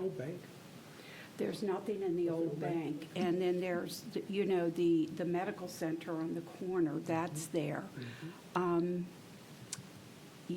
Grace Brethren is there, and then when you come around, But Grace you go. Brethren is not in the town center. Technically out No. of the town No, center. Right outside. The town center is really teeny. It's actually 45 acres, or 75 acres comprising 45 parcels. And I would also like to point out that there isn't a proposed expansion area, is the employment center zone that is adjacent to the town center, and that would essentially, let's see, that is 88 acres in size, but only comprises 11 parcels.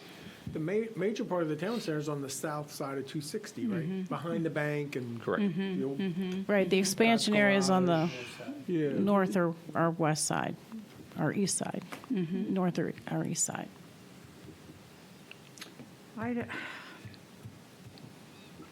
I'd like to see how it would look if we shrink it down and become very restrictive with what could be put there. I don't want to see a data center there. It'd be out in the open. It's not conducive to what we're about in Calvert County, to There's have no it right water out there there. anyway. And there's no water there, right? There's a lot of No power. environmental constraints from Hall Creek. Okay. And then just degradation of the creek itself due to development upstream in Anne Arundel County. And then residents did give a lot of comments about problems that they see. It's like sedimentation and scourging of the bank, of the river, or the stream banks. Okay. So going back to Commissioner Grasso's point about traffic and 2 and 260, and the opportunity is there, if it does exist, that would, the intersection where Dash In currently is and the businesses there would, if we could get a traffic circle there, it would take care of the intersection, it would take care of a lot of speeding issues. It would slow them down. It would for take care of a sure. lot of issues. But that's a through state there. road. Well, I understand that, but at the same point in time, they're gonna have to do some intersection improvements in order to get the Dash In there, and that is probably the best time or best shot it will have at getting that traffic circle there, so. Were they opposed to the traffic circle? Did you say that?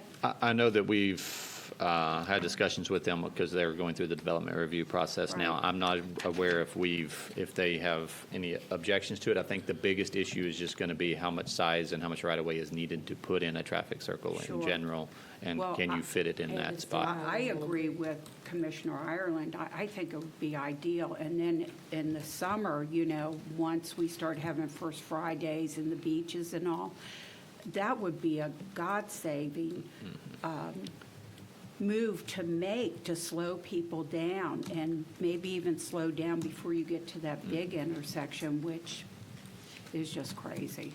But I would love to see a circle there. Somebody want to talk about the process to get a traffic circle on a state road? You'd have to get into discussions with State Highway. I'm not sure if the director of But you're going to have to get Public discussion with Works State has Highway any. anyway in order I to don't approve want to that put the intersection. director on the spot, but he is sitting here. Good morning, Commissioners. J.R. Cosgrove, Director of Public Works. We have quarterly meetings with State Highway, so we can put it on our agenda to bring that up and see how we can look at moving that forward. I do know if the project for the proposed dash-in does move forward, there will be traffic studies required. And depending on the result of that, there will probably be mitigation needed, and that could be one of the mitigations required. And that would also come from the state also, because they'd review the traffic study. But we'll put that on our quarterly agenda so we can have conversations with them. And could you get back to us with any comments and how it's progressing? Yes, ma'am. Thank you. You're welcome. Thank you, sir. Thanks. Thank you. Okay. Would you like to proceed on to the next Please. slide then? Yes. Okay. Please. All right, then we have St. Leonard. The St. Leonard input meeting was held on October 6th at Christian Crossroads Church. That was located outside of the town center across Route 2. An estimated 40 people attended the meeting. It also was streamed live and may be viewed on the county's YouTube site. It has been viewed about 120 times. The graphic on this slide shows comments per issue. The issues that receive the most comments are listed first. I'm going to go ahead and group common themes together for you. So the issues: rural commercial district versus town center districts, businesses, and financial aid all had related comments. Overall, there were concerns about the differences between the rural commercial and the town center permitted uses, density, and grandfathering, the ability to subdivide land, and impact on state funding if the area were no longer designated a town center. For the issues: vision for town center districts, and timeline for town center master plan update, comments centered around not quite understanding whose vision was in the master plan, questions about major and minor town center categories, the desire to know who makes the final decision about the town center's vision. People also express frustration about what residents say is unexplained infrastructure, such as a sidewalk in front of the Spot thrift store and the Dow House parking lot. There were also questions about the town center master plan update process and timeline. It was clear that people did not understand the process at all. There were people at the meeting that thought we had already made the decision to redesignate it rural commercial district. So when we do public outreach, we are doing frequently asked questions, we are going to spend some time explaining this process to help clear up that confusion. There were also comments about water and sewer, and uncertainty about whether businesses and revitalization of vacant buildings could proceed without sewer. Let's see. Go back here.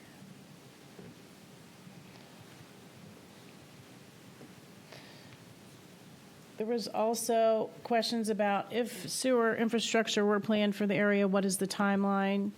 And there were concerns about permitted capacity. They did not want to encourage high residential development or overdevelopment. People asked questions about the point of the survey, and really it centered around who answered the survey and why were people allowed to answer it outside of the town center. So we just explained that it was open to the general public, and we wanted views of the larger area. So, and respondents from outside the town center had to indicate that they were. So we know that there was about 6% of the respondents living outside of the actual zip code of St. Leonard. And then there was also just confusion about population counts. So we'll clear that up under frequently asked questions. With the major and minor town centers and residential expansion, there was a concern about becoming like Prince Frederick and really a desire for guarantees to have no high-density residential development. There were also questions about the water table, septic limitations, private sewer costs, and health department restrictions, concern that the environmental constraints may make redevelopment difficult regardless of zoning. People also brought up the postcards issue, so we explained our process and what we would do if we had additional mail outs. There were 2,800 postcards mailed to the zip code.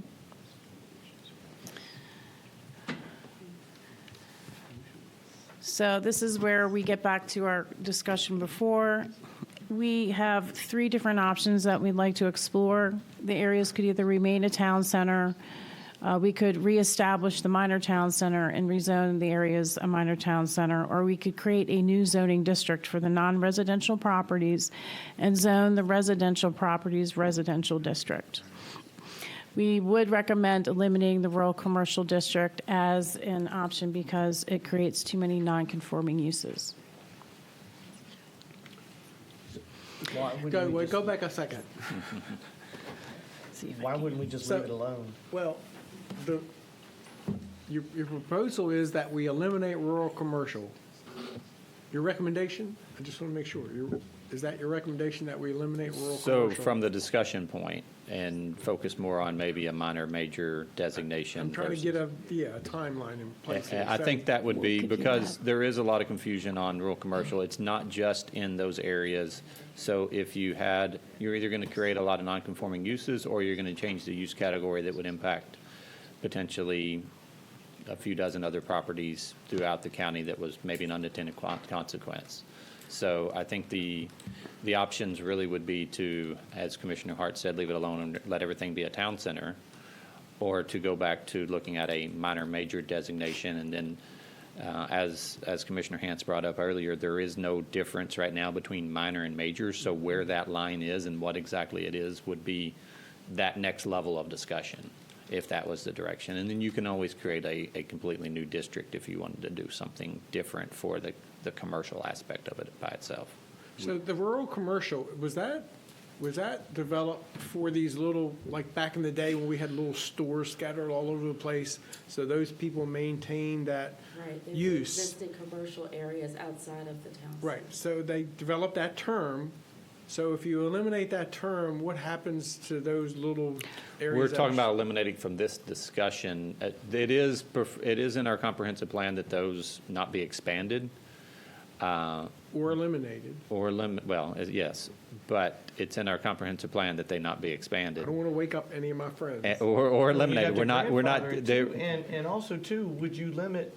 So if you had a business in, say, one of these places for 60, 70 years, Yeah. and now you want to sell because you're retiring, you don't want county government saying, well, you can't sell that property now, you just deemed it worthless. Which I think is the reason for the discussion on what to do about the smaller town centers, eliminating the rural commercial option or route from that discussion is what we're saying. Not from eliminating it from that scattered from the couple of dozen or few dozen spaces that it's scattered throughout the county. We're talking about from this discussion, because you do have those type of questions that come up that would create a whole nother mess to have to unravel, And if to you be just honest. left it alone, what would happen? And so the options, to be honest, the options that I think we would like for both the BOCC and the Planning Commission to consider is leave everything a town center is always an option, or go back to some type of minor or major designation, and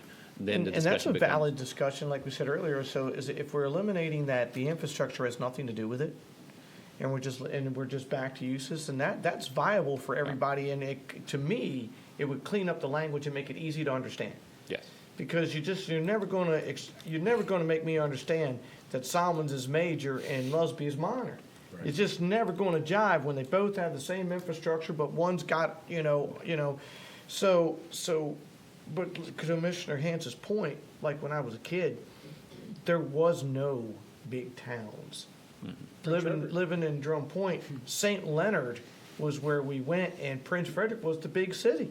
Kid you not. I mean, there was no bridge, so you had to have some type of verbiage. I get it, for the zoning, but now, these businesses, I mean, like I say, some of them still been in business 50, 60 years. Well, I can't speak for the rest. I definitely support different levels of town centers. I do, as long as it's, Because to your Huntingdon point, doesn't want to grow, Owings doesn't want to grow, St. Leonard's maybe, but I've just always struggled with calling them all the same. And then you have a conforming use for that. Yeah. well, and here's the struggle going back to Huntingtown. So you're on the side of the street where the 7-Eleven is. So that's all zoned one way. Go right across the street, and you've got two different zonings that you can hit with a rock. Because the old television store, which is now Correct. vacant, Right. was a rural commercial. Right. So the argument when you talked Yep. about it, the argument was, well, we should make that all town center, it's all the same. It's But right, you're walking right across the road, there's but it's different. but it's different. And so to clean it all up, to me, Solomon's is a minor town center. It's so small. There's nothing left. I mean, to me, that's a minor. Owings, how it even makes the radar, but it's definitely minor all day. And when I think of a major thing, I think of a Dunkirk. I think of a Prince Frederick. But if I'm Dunkirk, I don't want what I got there now, because that is so busy. And we go back to, we have one road, and that we're just not going to get away from. I mean, I didn't think Dunkirk could even get to where it's at now.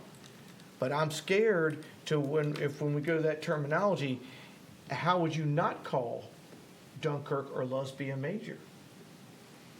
How would you not? Lusby has 10,000 people just in the ranch club. You still control the uses. You got to stop looking at it the way it looks. I know, today. and that's why it's so confusing, Take your because glasses off or something. I know, because that's the only barometer we've had is Yeah. how many people are water and sewer. So, the chances for expansion, and So there is a benefit for Lusby to stay a minor. Correct. To hat what can happen in the future, regardless of what's there today and what it looked like 10 years ago. But there is a benefit to that. Let's go through slide 8 and then go back slide to eight's this conversation. Okay, and I would like to add that the discussions in St. Leonard we had, because Tamir and I also went to Long Beach's Civic Association meeting the Saturday after we had that public input meeting, and it seems that no one's really interested in growth, but they recognize if they want revitalization of that area, that they have to have some limited sewer capacity, infrastructure capacity. That's right. In St. Leonard you're talking about. Right. Because some of the businesses in St. Leonard are already on holding tanks. And then you can't do anything with others because. It's definitely an issue. And Right. Something needs to be planned for. So they at least are open to those discussions, but they really want to know how you control what happens there, because they don't want the growth. Okay, so we want to go backwards? No. Okay, so this is what we've been talking about. Really, it goes back to scale. The major town center would have single or multi-level non-residential uses, where the minor town center would really just have single-story non-residential So can uses. you clean that up? Because we're saying mostly single story. What, is it mostly? In case there's an exception right now, because there might be in the minor town, what we want to look at minor town centers, there might be existing buildings that aren't more than one story, but moving forward, it would be characterized, again, at scale and use. So to set the stage, this is pulling pre-existing, this is language that we had previously. So this isn't necessarily what we're proposing has to be going forward. Okay. But this is just kind of setting the stage of conversation that this was previous Well, and differentiation. the other thing we got to throw in, like Commissioner Hart said, you take Lusby, which has sewer, and we're going to put them a minor. Their capability is going to be different from Huntingtown's minor. And Correct. Yes.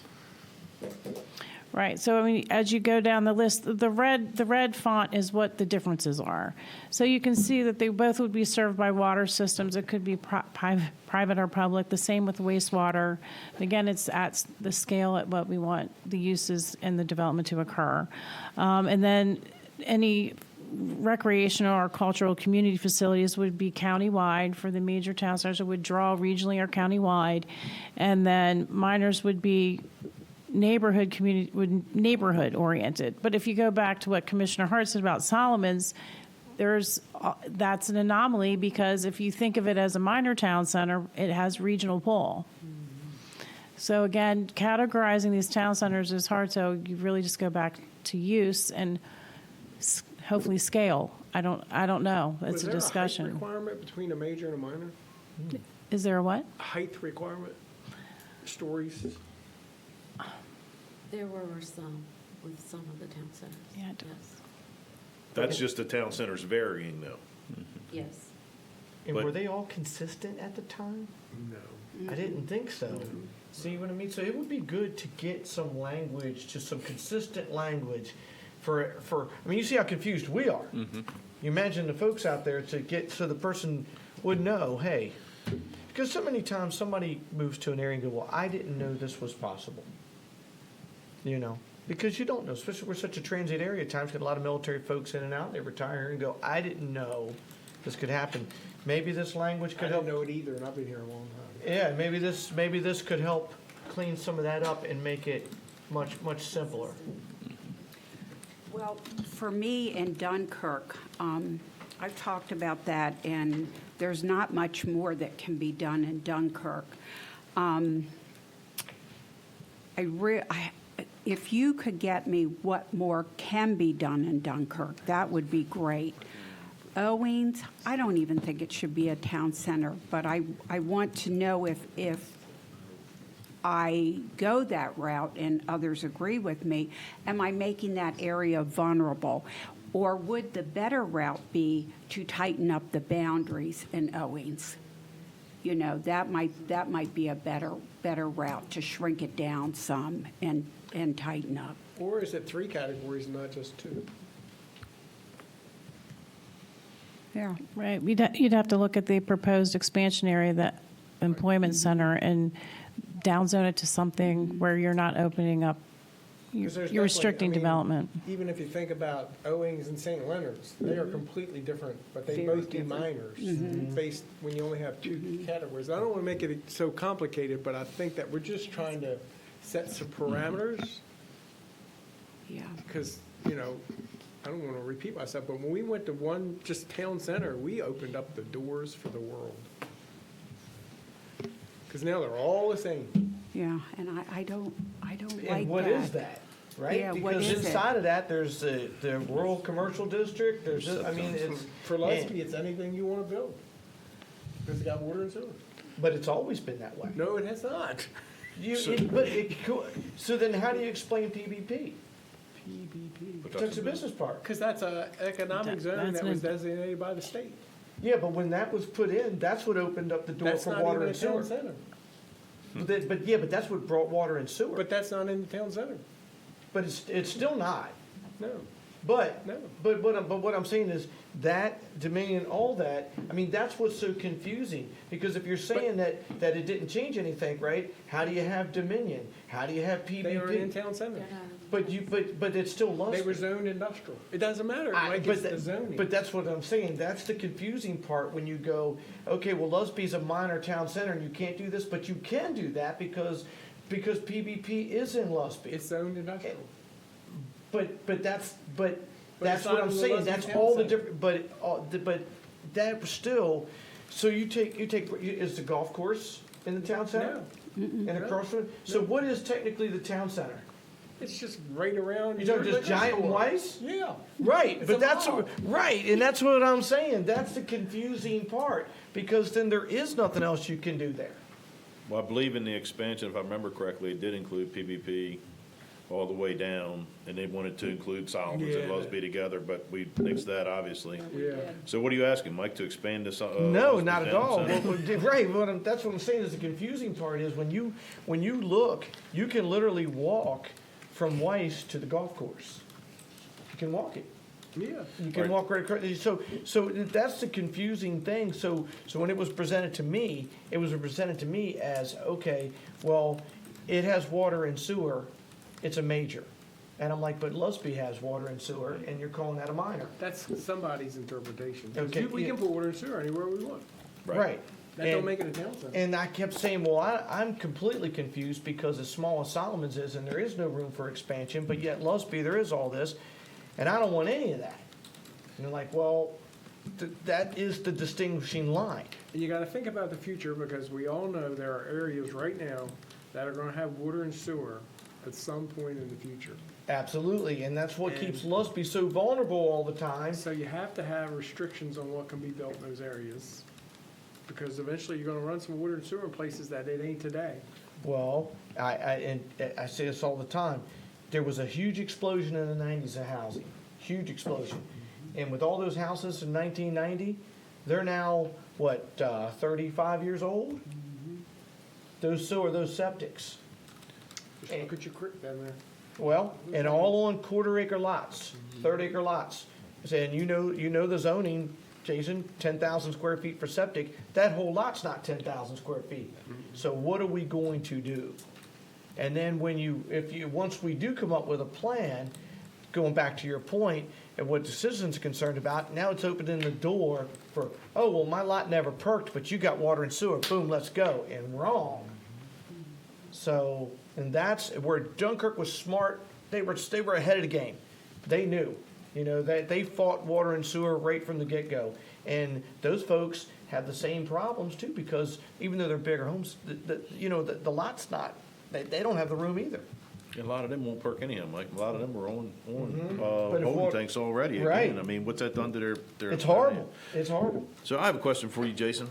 We talked about rural RCD and non-conforming use, and none of them could be expanded.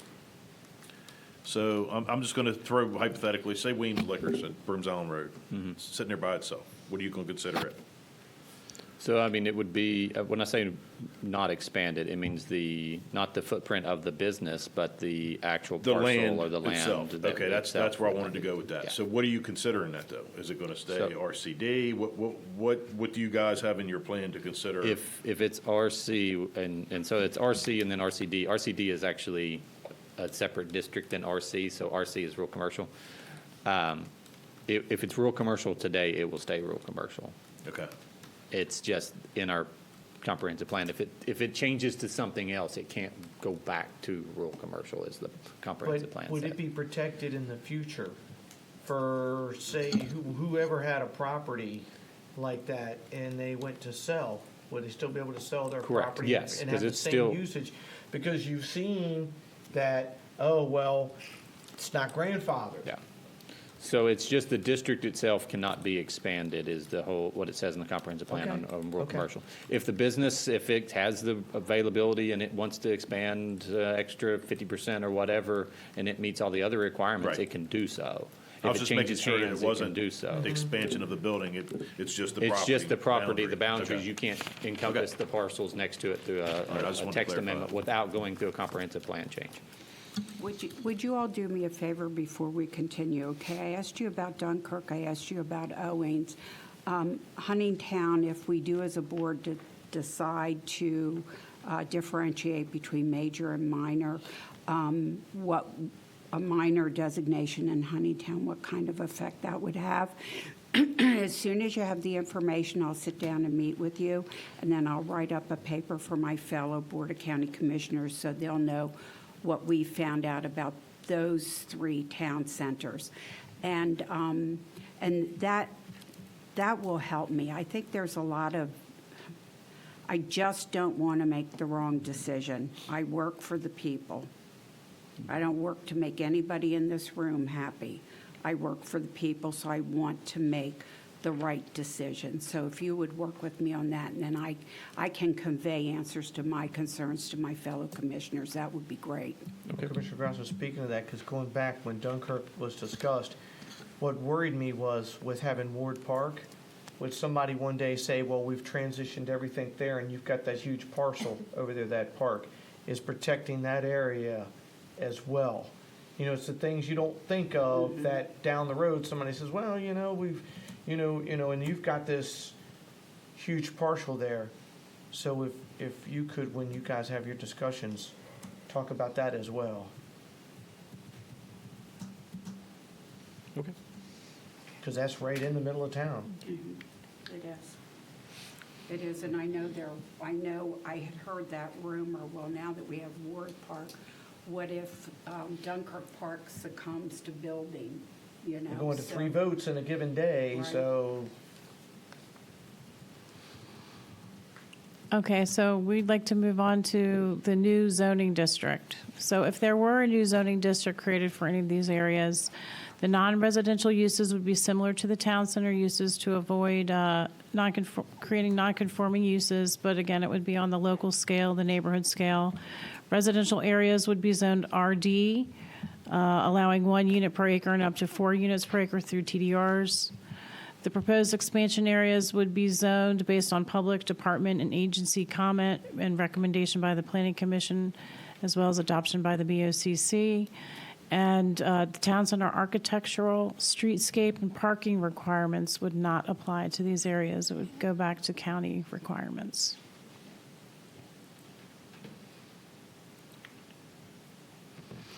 And we've had quite a discussion on this, but again, we'll reiterate, we're just recommending not considering rural commercial district for these town centers because it's going to create too many non-conforming issues. And I think you guys uses. know where we're heading. We've been beating you in the head with the same hammer over and over and over. We know we got one road. Yep. We've asked the state. They're not going to control anything. They've said if you guys want to be insane and build all over the place, we're not going to stop you. So being that, as the gatekeepers, we're,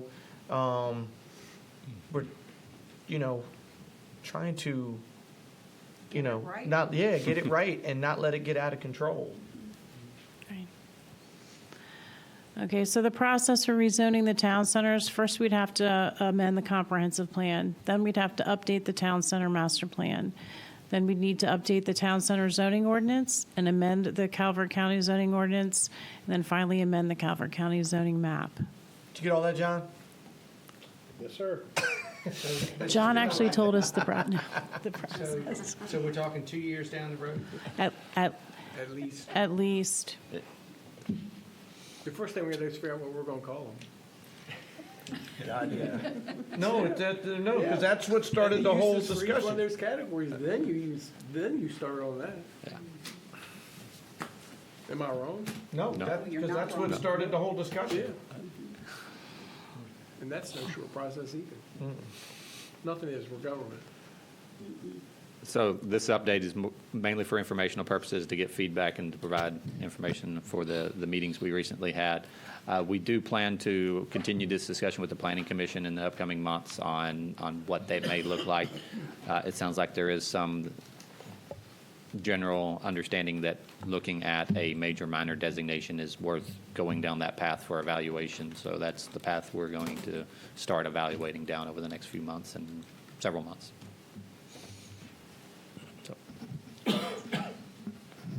I'd like to also ask a question about Owings. Would it be appropriate to look at an option for rezoning those areas out of town center, exploring the last option that we had on the screen, or would you like to be solely looked at? I think Commissioner Grasso mentioned that about maybe restricting that down even more would be, so I think that's part of that The main evaluation. thing is that it's a joke that it's even designated a town center, but what can we do? Yeah.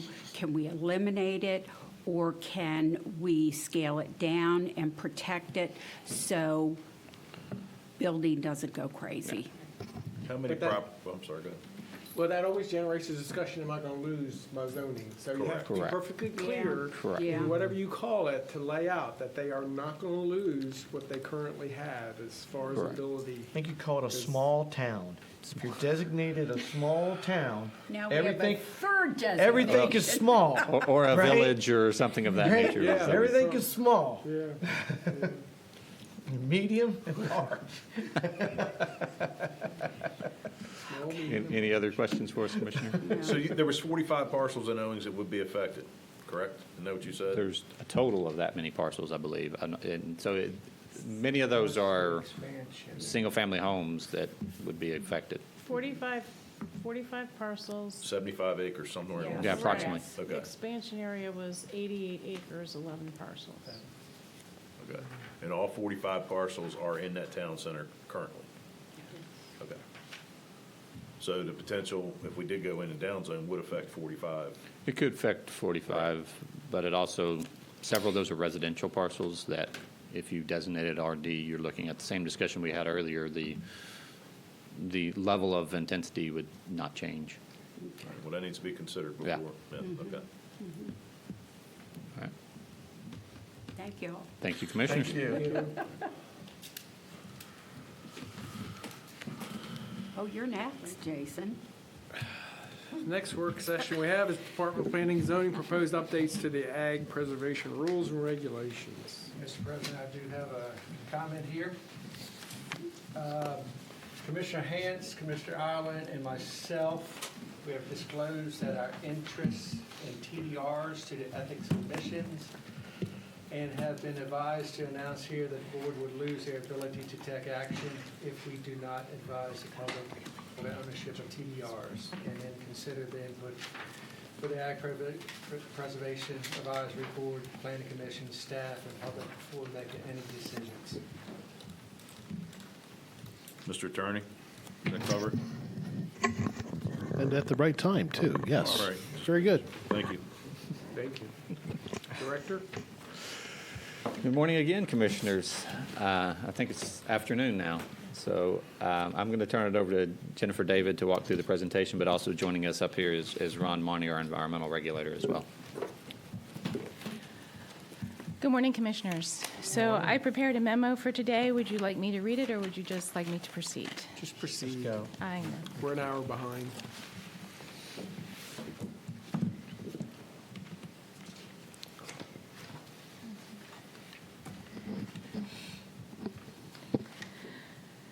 So today we are here to discuss the Calvert County Agricultural Preservation Rules and Regulations for what will be our second work session. The first work session was held previously.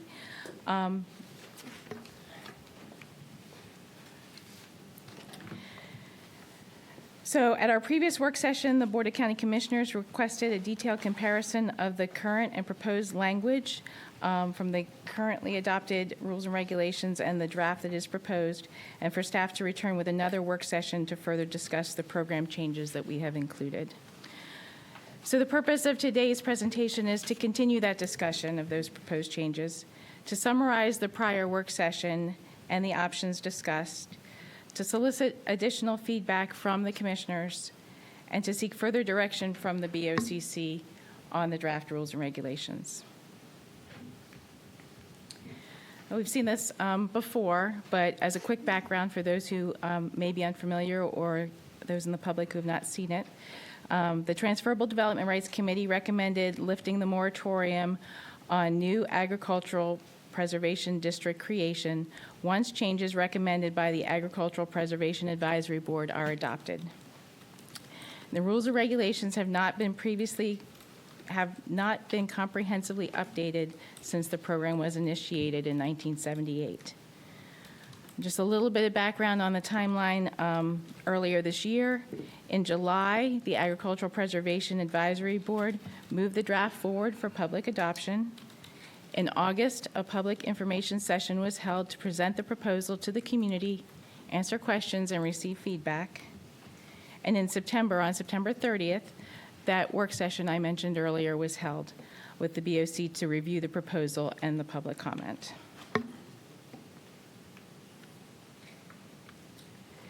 So the prior work session focused on summarizing the background and objectives of the update, discussing provisions in the draft that generated the most public comment, and attempting to address the primary concerns of the community which were expressed at the August public information session as well as in written comment. Today's presentation will review those, discuss them further, ask for some clarity, and discuss some additional topics.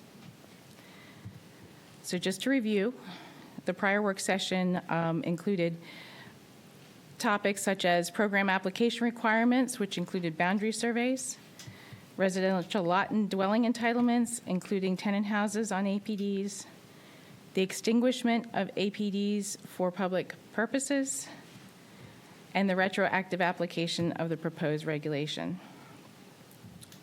For discussion today, based on your comments last time, We will also be discussing the Agricultural Preservation Advisory Board bylaws and approval authority for the creation of APDs.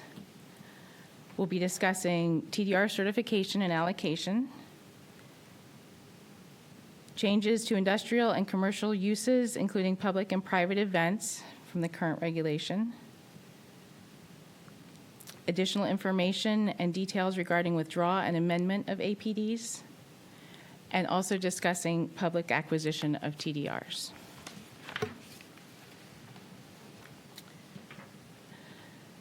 So the first topic I want to bring up is the APD Approval Authority. The Agricultural Preservation Advisory Board is appointed by the BOCC under state law and is primarily responsible for administration of the state's land preservation program, and it also oversees the county's TDR program. Provisions in the rules and regulations that are directly related to governance and responsibility of the Ag Board have been removed from the draft. Instead, bylaws have been developed allowing for board-specific administration or process changes without amending the rules and regulations. There is one substantive change that I do want to point out as far as APD approval authority, that currently the Agricultural Preservation Advisory Board would approve the designation of land as an APD. As I mentioned before, there has been a moratorium in place on new APD creation. That's been in place since 2013. But the draft makes a substantive change in the way the program operates, whereby the Agricultural Preservation Advisory Board would accept, review, and then recommend an application for APD designation to the BOCC for final approval. Are there any questions about this? I don't know if it's, you're going to cover it, but is family conveyance going to be brought into this? Because that's always been a sticking point, that people are locked in. That's not a part of APD. You can't, no, but with these TDRs and any of this, is that any of this, none Family of this conveyance can? is a zoning As issue. far as the development rights go and the TDRs go, family conveyance has no impact on the program as a preservation program and as the program operates. There is no impact whatsoever. However, in terms of subdividing an APD, then the zoning ordinance would take over, and any regulation that's in the zoning ordinance in regards to family conveyance would be applicable to that subdivision of the APD, just like it would be applicable to any other subdivision in the county. Because I thought, yeah, and that's where I get confused on all this, because I thought there was a limit on the family conveyance piece inside of that. Not And directly that- related to APDs, it's just in the zoning ordinance as a whole.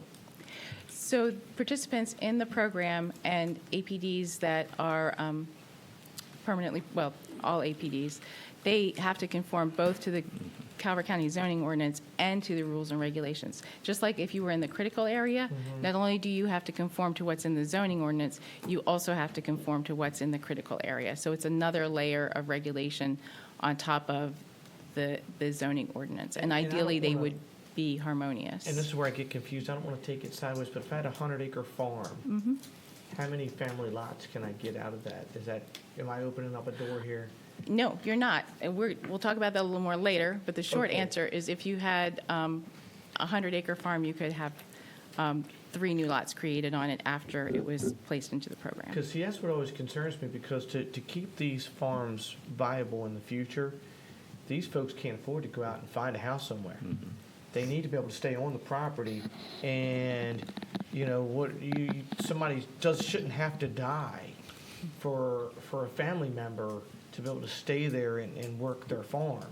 I mean, and to me, that helps the stability of that farm, you know, to be able to have that vehicle to use. I mean, And the and protection. I've never understood why we're so strict on that, to where they can't cut out a piece for family members. So they do have the ability to cut out a piece But for only family 3. members within the limits that they have agreed to at the time that they signed up for the APD designation. And remember that the entire purpose of the program is to protect our most productive agricultural land from further development. And I agree with that. I mean, I'm not saying where they put 50 family homes there, but. So but- where's the limit? Well, there is a limit, but that limit, I think, needs to be looked at because we are living longer. It's an aging community. And, I mean, now, if the farmers themselves say, no, we're not interested, well, that's their property. I mean, but I just always thought that they were limited to what they were able to do. I mean, if you have 2 kids and now you got a couple grandkids and they're working the farm, I mean, I know that's not maybe a requirement, but you know what I mean? I just, yeah, I don't know. I mean, like I say, I just as looking at it from a business standpoint, to me, it's a difficult thing for them to try to pay. But when you put it in preservation, you sell these TDRs, like you gave up that ability.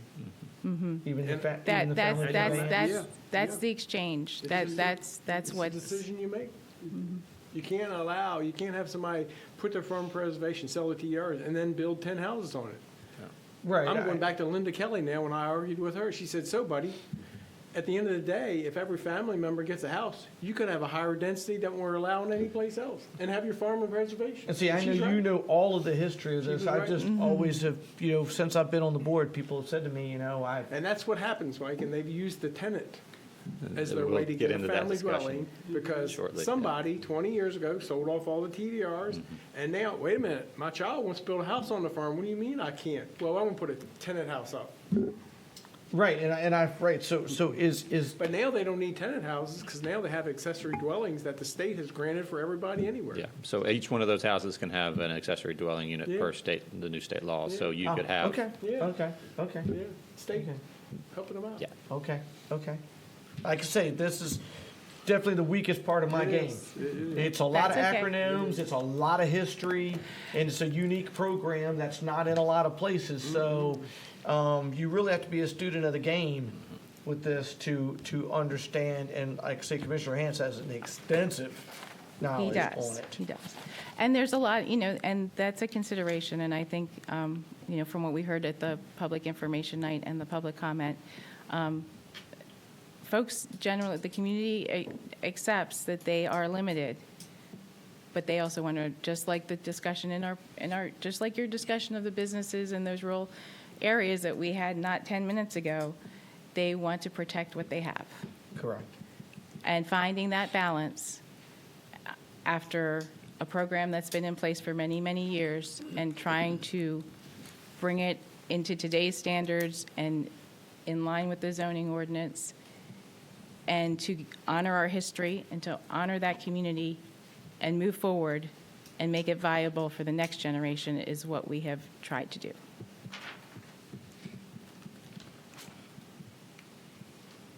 Did I go back? I think I need to go back. That's where you're at. Yep. Okay. So the next item that I want to discuss is the certification and allocation of TDRs in the program. So the draft rules and regulations have been changed to be consistent with the March 2025 Calvert County zoning ordinance.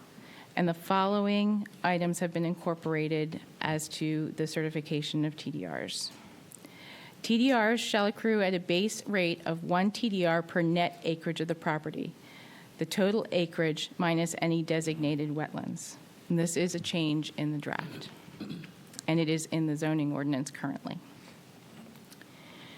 TDRs are also credited for unused exception lots, which sunset in conjunction with the ability to create 1-acre exception lots in the zoning ordinance on March 1st, 2027. 5 TDRs are deducted for each existing residence located on a lot or parcel with an APD. I would note that this is unchanged. Title search and certification by a licensed attorney is required prior to the conveyance or sale of all TDRs. In the draft regulations, what is new is that we are also going to be requiring certification for the allocation of the TDRs. So certification is when the TDRs are created. This body approves the certification, so the Board of County Commissioners is the only authority that can create the TDRs. At the time of development, whether that's either on the farm for a new dwelling that is not accounted for by the certification, or for TDRs that have been transferred elsewhere in the county that are required above base density, then we have an allocation statement recorded in the land records. So that's the difference. So what we're trying to do here is make sure that we are assured that ownership of the TDRs has been certified prior to allocation, as well as that ownership of the property is confirmed prior to certification. Am I making sense? Okay. Are there any questions or comments?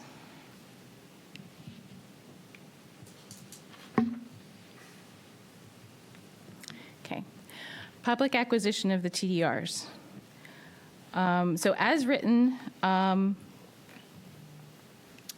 the two differences, we have two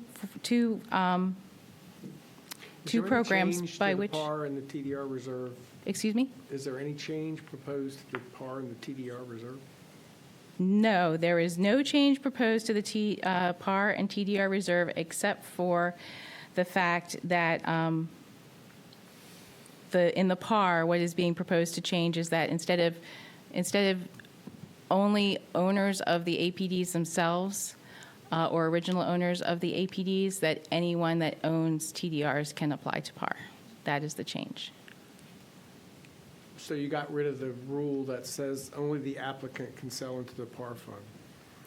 We got rid of the rule that says only APD owners can apply to the PAR fund. So anyone that holds TDRs can apply to the PAR fund. Good move. Okay. Any other comment?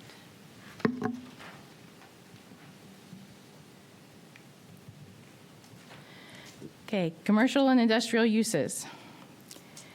Industrial and commercial uses are prohibited on APDs except those uses which directly relate to on-premise farming or forestry. Permitted uses, definitions, and conditions are listed in Chapter 18 of the Calvert County Zoning Ordinance. Uses requiring Agricultural Preservation Advisory Board approval are specified in the ordinance, and where appropriate, criteria for their approval on APDs is set forth in the rules and regulations. Agritourism activities, including public events and public assemblies and rental facilities on farmland which host private events, are not addressed in the current rules and regulations. The draft incorporates uses permitted by zoning and specifies criteria for approval of the Agricultural Preservation Advisory Board. So I would note there is some redundancy here between the rules and regulations and the uses specified in the ordinance. The official source for the definitions and conditions associated with a specific use is the zoning ordinance. However, when approval of the Ag Board is specifically called out, then we have included them in the draft. And by establishing criteria by which the Ag Board can evaluate the request, this provides transparency to the public and provides the board with a set of consistent guidelines to follow when evaluating such requests. So question here on page 8, you said no commercial uses. How about the towers? So towers are permitted, they're currently permitted in the rules and regulations, and they have continued to be allowed in the draft. So what do they fall under if it's not industrial or commercial? So it's a limited commercial use that there are rules and there are guidelines in the rules and regulations by which the location of those towers cannot interfere with the agricultural operation of the property. Is it spelled out anywhere? There are in the draft, in the current rules and regulations, there are conditions. As long as it's included. Yeah. Would you like me to find them? No. No. But it is allowed as long as I believe it has to have board approval. It does have to have Ag Board approval. Okay. Does that include public transmission lines? No, public transmission lines are not identified in the rules and regulations or called out specifically in the rules and regulations. And a lot of those would supersede our zoning ordinance anyway. Yeah, I was going to say the PSC would supersede our rules for those. Yeah, so there is no change for that. So it's really simple. A commercial tower with antennas is allowed on an APD as long as the tower location receives Ag Board approval. with the intent that the location will not affect farming or forestry operations and that access to the tower follows existing farm roads or field edges. Thank you. Okay.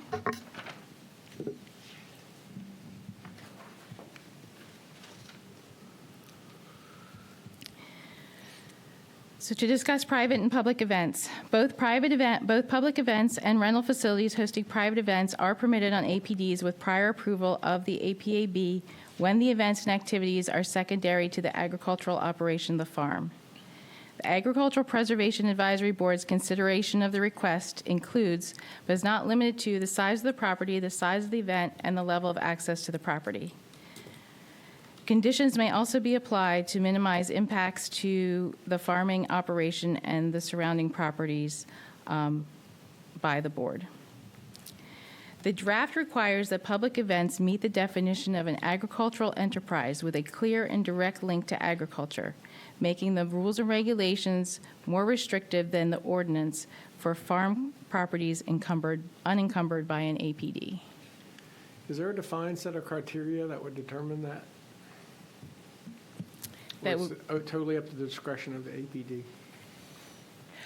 So that is, Advisory board, I'm sorry. yes. So without implementing this draft, the current rules and regulations do not mention agritourism or any of these uses at all. I'm talking about scale. It just defaults. Can No, I have there, 5,000 people on my 75-acre farm for a one-time event? You're shaking your head no. Why you say that? because the rules and regulations don't specify distinct numbers like that. Does it say no specifically? Because sometimes It says I can hold a public event, all I gotta do is ask for permission. Yeah, I mean, sometimes an What are the event can grounds you're generate gonna that. deny me? I'm just trying to think like John and Pam right now. No, the line between what is a public event and what is a private event is very blurry and is a question of scale. I think there's general understanding if you're holding a mass concert that it's very clearly a public event, but if you're holding something like a wedding or something, does that actually qualify as? That is not. Could be a 500-person wedding. This is a struggle, and not just in this particular situation. But And I don't this want to is- fix this today, but I do think it's something that it is. they should look at, defining the criteria for what, you know. You're Because absolutely if you correct. say no to me, and then all of a sudden Mike Right, comes in, you say right. yes to him, I'm going to say, wait a minute. And I don't What want to. grounds did you use to deny me? And Yeah, and I don't want to harm these businesses. I No, mean, no. let's say I'm having a festival. yeah. And because we are a agricultural community, so we're having a farm festival, and you know, there's livestock and this, that, and the other. I mean, is there somebody with a counter? I'm just trying to protect the board. And I think there's a very good question on whether it would really be a public event unless it actually impacts a capacity or safety issue for the area, would obviously trigger that. But otherwise, where is that Yeah, line? my And that's suggestion not would be that you ask the board to look at some well, criteria. it also goes beyond this rules and regulations on what exactly is a public event. Yeah. Because the rules and regulations, you know, what we've brought in here, and it's also reflected in the zoning ordinance. So in the Calvert County zoning ordinance, in the previous ordinance, you could only have 2 public events per year. And as you know, that regulation has been changed so that you could have up to 12 public events per year. In the rules and regulations, the draft rules and regulations, it states the public events within an APD require prior approval from the board and shall meet the following. So there are guidelines, but as far as specific numbers or some criteria of scale, it's not very specific. I'll read it for you. No, that's okay. Okay. We don't need to get into that detail today, but like a winery holds public tastings, how many can they have? Well, and that's what my question was. Yeah. An event is how many days? An If event- I have a wine tasting for Saturday and Sunday, is that one event or is that two events? And if I have a pumpkin festival for the whole October, is that one event or is that 30 events? Right, and does the counter start on October 1st?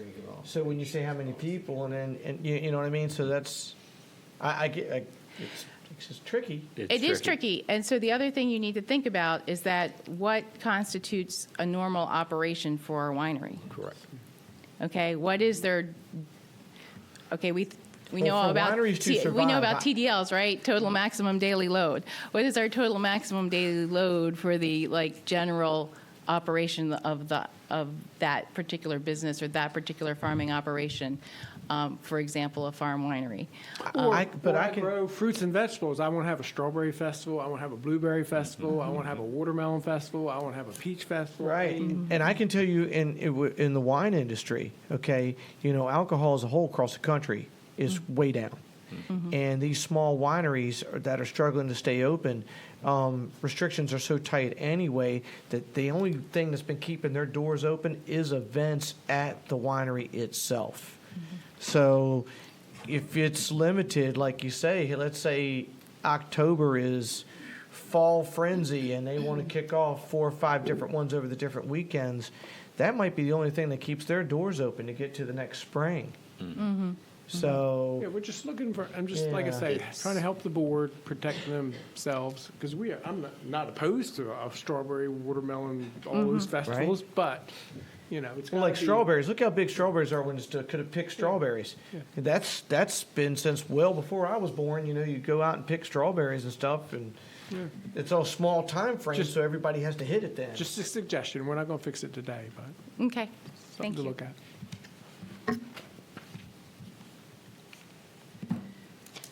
Can I ask you something? On slide 10, is there anything new, or is this language just tightening up what's already there? There is some, it is tightening up what's already there, but there is some new language. Okay. So in the current rules and regulations, it allows for the creation of a new APD from part or all of an existing APD, and the addition of new acreage to an existing APD, but it is silent on the justification for doing so. So if I have my farm in, I buy the neighboring farm, I want to come in and amend my APD to include the farm I just bought. A simple example. That's a simple example, yes. And you don't have to give a justification? No, there really was no, it was just silent, it was just not clear, it was up to the board. So a Okay. little bit to Mr. Hans's point on the last slide, we're trying to provide the ambiguity of- guidelines for the board, and that makes sure that those signing up for the program, those in the program, that they understand what the reasons and justifications are that they can modify that APD. And what happens over time is the membership of the board changes and they change perceptions and views. So, you know, this board today might agree that whatever's okay, and then the membership changes and the next one's, oh, no, we ain't allowing that no more. Well, you know, what happens? So we're trying to establish that clear criteria for the board. And the criteria that have been proposed are to join or add contiguous unpreserved acreage to the APD, the example that Mr. Hans just gave, to correct errors, acreage, or just property lines resulting from an updated boundary survey. So if someone has a legal boundary survey and something needs to be adjusted, that we recognize that. And then to satisfy a court order or judgment. So from previous boards and the previous rules and regulations, this significantly put some significant guardrails on what can be done and what cannot be done. So it can't just be for any reason, and it can't be manipulated to increase density beyond what we intend the program to do. And it also stipulates, which it did not say, would be implied, but did not say in the old rules and regulations, that if you were to create a new APD from part or all of an existing APD, that you first must withdraw the original APD from the program. And in order to do that, you would have to, the APD had to be permanently preserved, which means once you sell or utilize a TDR, then that land is in the program in perpetuity. So what's the withdrawal process look like? So, Next slide. okay. Next slide? Okay. I have ESP. Reading ahead, Commissioner Essie. Okay.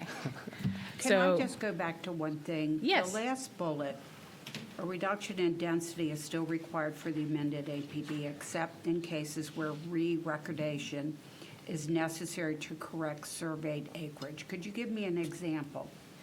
Yes, so, and this is going to go into our survey slide a little bit later on. So there are many APDs that, when the program started, and for many years, we would just accept the deed for the property, and those deeds were often incorrect. So in later years, if someone were to come in, say that land was put into the APD many years ago with just an old tax map extract in the deed they had at the time, and now they are getting ready to give a lot to the grandchild. And so they have the property surveyed in order to have that lot designated and to go through the subdivision process. And they find that, oh, that old deed and that tax map information is incorrect. Instead of 105 acres, I have 160 acres.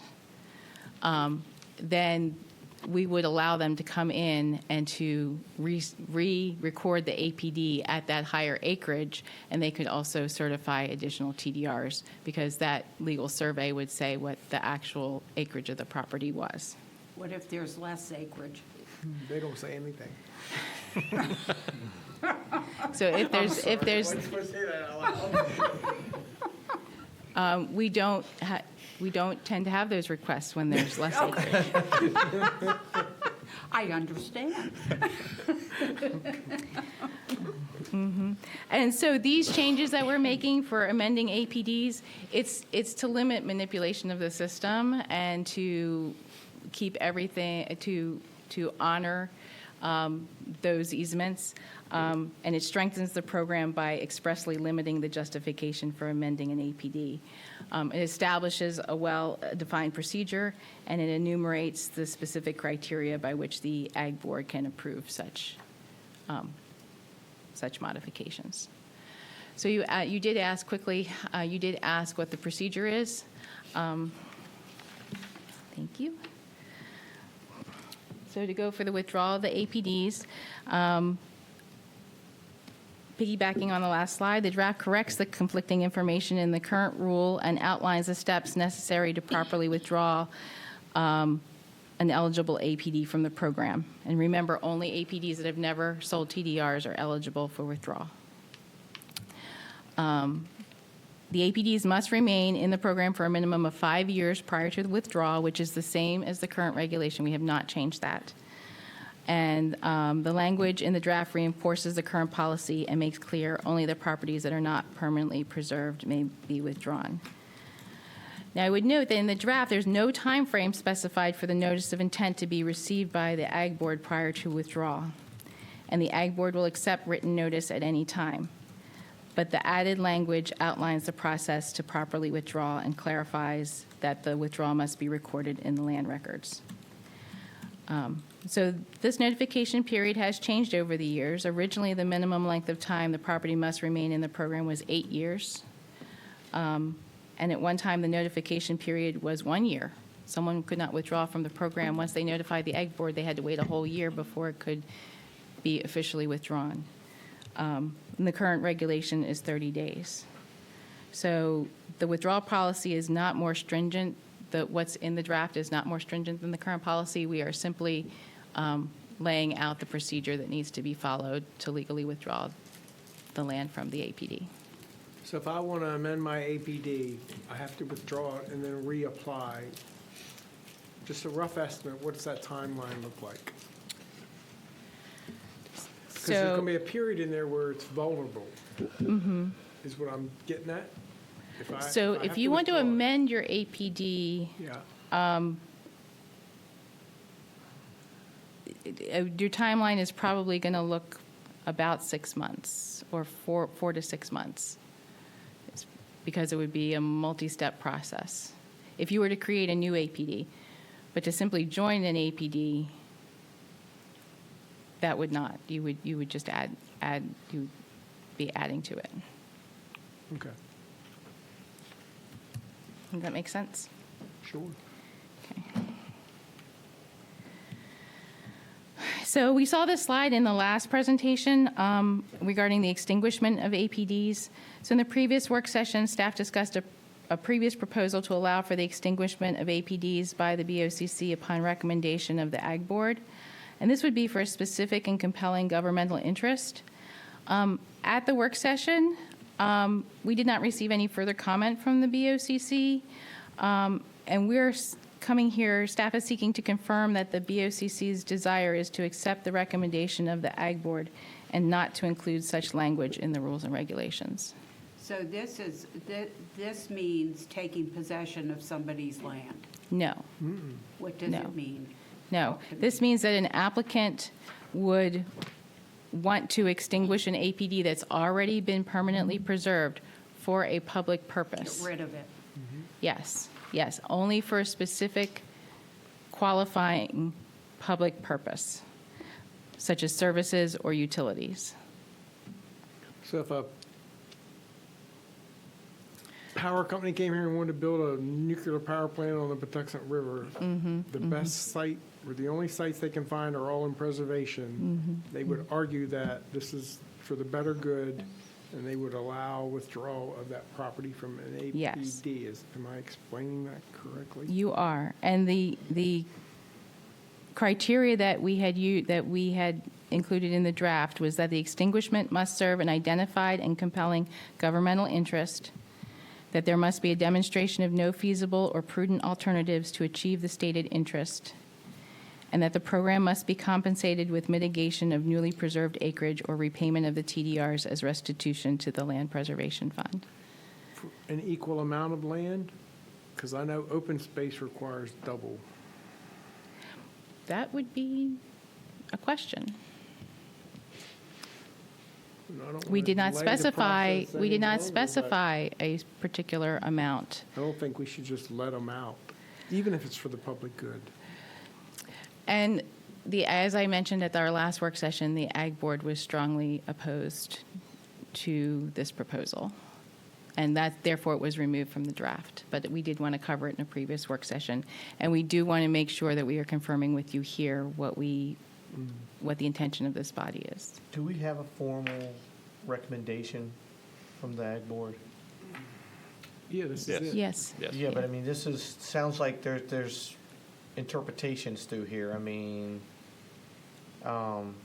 do we have like something that's kind of buttoned up of like, I mean, do they want to go with this exact document the way it's printed?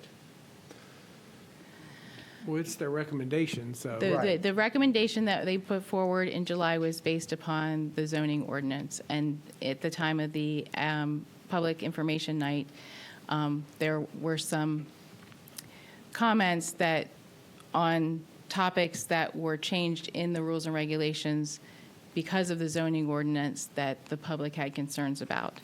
And so that's what we brought to you in some of these work sessions to make some of those decisions. And I'm sorry, I missed the part where they didn't want to allow it at all, so my comment about Dublin is irrelevant. Sorry. This says to me, why would I even want to go into this program if government could come and Government is not taking this is not a taking. Well, This why- is But the an government applicant can. coming The to government us. can. Yeah, condemnation. And they can do condemnation, they could put power lines there. Oh, yeah. Why would I want that on my property?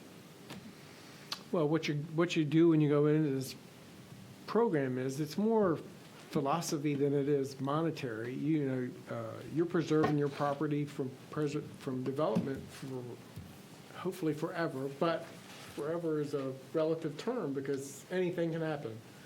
So But why that's, would we leave ourselves open with this language?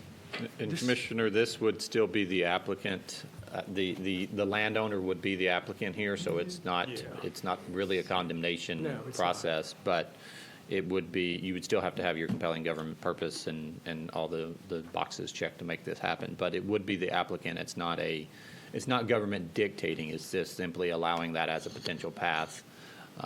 Is this something that government requires? No. no? Okay. But this is no different than, at the end of the day, government has a lot of control over what we do, irrelevant of this program. No matter what we do, we think we own property, but we don't. What's the benefit of this language? The benefit of this language is that if there was a an area that was in the local program that was identified that could be used for a public good, for a utility or a septic disposal area, a water and sewer disposal Yeah, if you had to area. put a sewage treatment plant in, Sewage treatment plant. It's got to go here. Yes. I guess that's an example of It is a way most to. likely county use. It is a way within the program to allow that piece of property to come out of the program for that public good. It actually sure has would love occurred that in the next past, to me. commissioners, That where would be DPW came to us looking for a location for rapid infiltration basins, and all of the locations were in APDs, and we were not able to. Yeah, assist. there's certain situations, but Have we seen this happen before? I don't know. In the county, I can't think of any. That we've been, I think what Ron's point was, we were hamstrung by. Yeah, where we've been by work. hamstrung by an APD. Yes, when this was a number of years ago, Okay. when we were in the original building here, so it would be about 6 years ago now. DPW came to us and they were looking for locations for rapid infiltration basins, and every location was an APD that they brought to us. And after discussion with the county attorney's office, I just wasn't able to assist them at that time. They'd be rare occasions. It'd Yeah, be it is rare. pretty Yeah. rare. It is pretty rare. Yeah. It's the only time I can think of, and I've been here going on 10 years now. It's rare, but it could happen. could happen. And then Oh, then absolutely. you step on somebody's Yeah, toes. I you don't do. like government involved like that. Get the hell out of my way. Well, then we'd abolish planning and zoning. Thank you, Commissioners. Oh, wait. that wasn't- And as So- much as we don't like it, we do need it. 'Cause Yeah. Just think what this would look like without In planning Wild and Wild zoning. West, yeah. Yeah. We didn't have zoning until '67. Zoning, oh my goodness gracious. So the desire of the board is to I guess we're going to follow not their include it recommendation. in the draft. Yes. That was the recommendation. Yes. Okay. That's the recommendation, huh? That's the recommendation. Next topic to revisit is the boundary survey options. We saw this last time. We have changed the slide somewhat. So in the previous work session, the staff and the BOCC discussed options to address the concerns that were expressed at the public information night about survey costs and timelines. And again, we're coming before you to clarify the direction of the board based on what we discussed last time, if we need to have any further discussion about the possible alternatives. So on this slide, the first three options are to increase the proposed additional funding from $200 to $500 per TDR for first-time PAR applicants. Another option previously presented was to contractually allow applicants who elect not to have a survey performed to certify TDRs based on deed and best available data. However, all certified TDRs would be required to be sold in the first available PAR cycle with adequate funding, accepting only those necessary to create any entitled lots. Third option would be to contractually fund surveys up front with the condition that the survey be completed within a set period of time and the number of TDRs equal to the value of the survey be deducted from the certification at the time of APD recording. And the fourth option was one that was discussed by the board last time that we were here, to allow applicants to elect not to have a survey performed and to certify TDRs based on deed and best available data, with the number of TDRs allotted capped at 90% of the total eligible for certification. So upon further review, we took your comments back and we talked about them at the office. And upon further review and consideration, staff still would recommend option one as the most viable option and is preferred. We feel it balances the program's needs with the applicant's ability to recover survey costs. But we understand that option four was proposed by this body and does have some merit.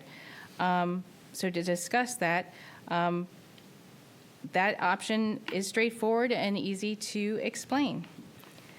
It's relatively simple to implement at the time of application or TDR certification. Some drawbacks we see to this potential option is that it creates little incentive for applicants to have an accurate survey completed, which we feel is important for the integrity of the program. Staff anticipates that most applicants will likely not choose to have the survey completed.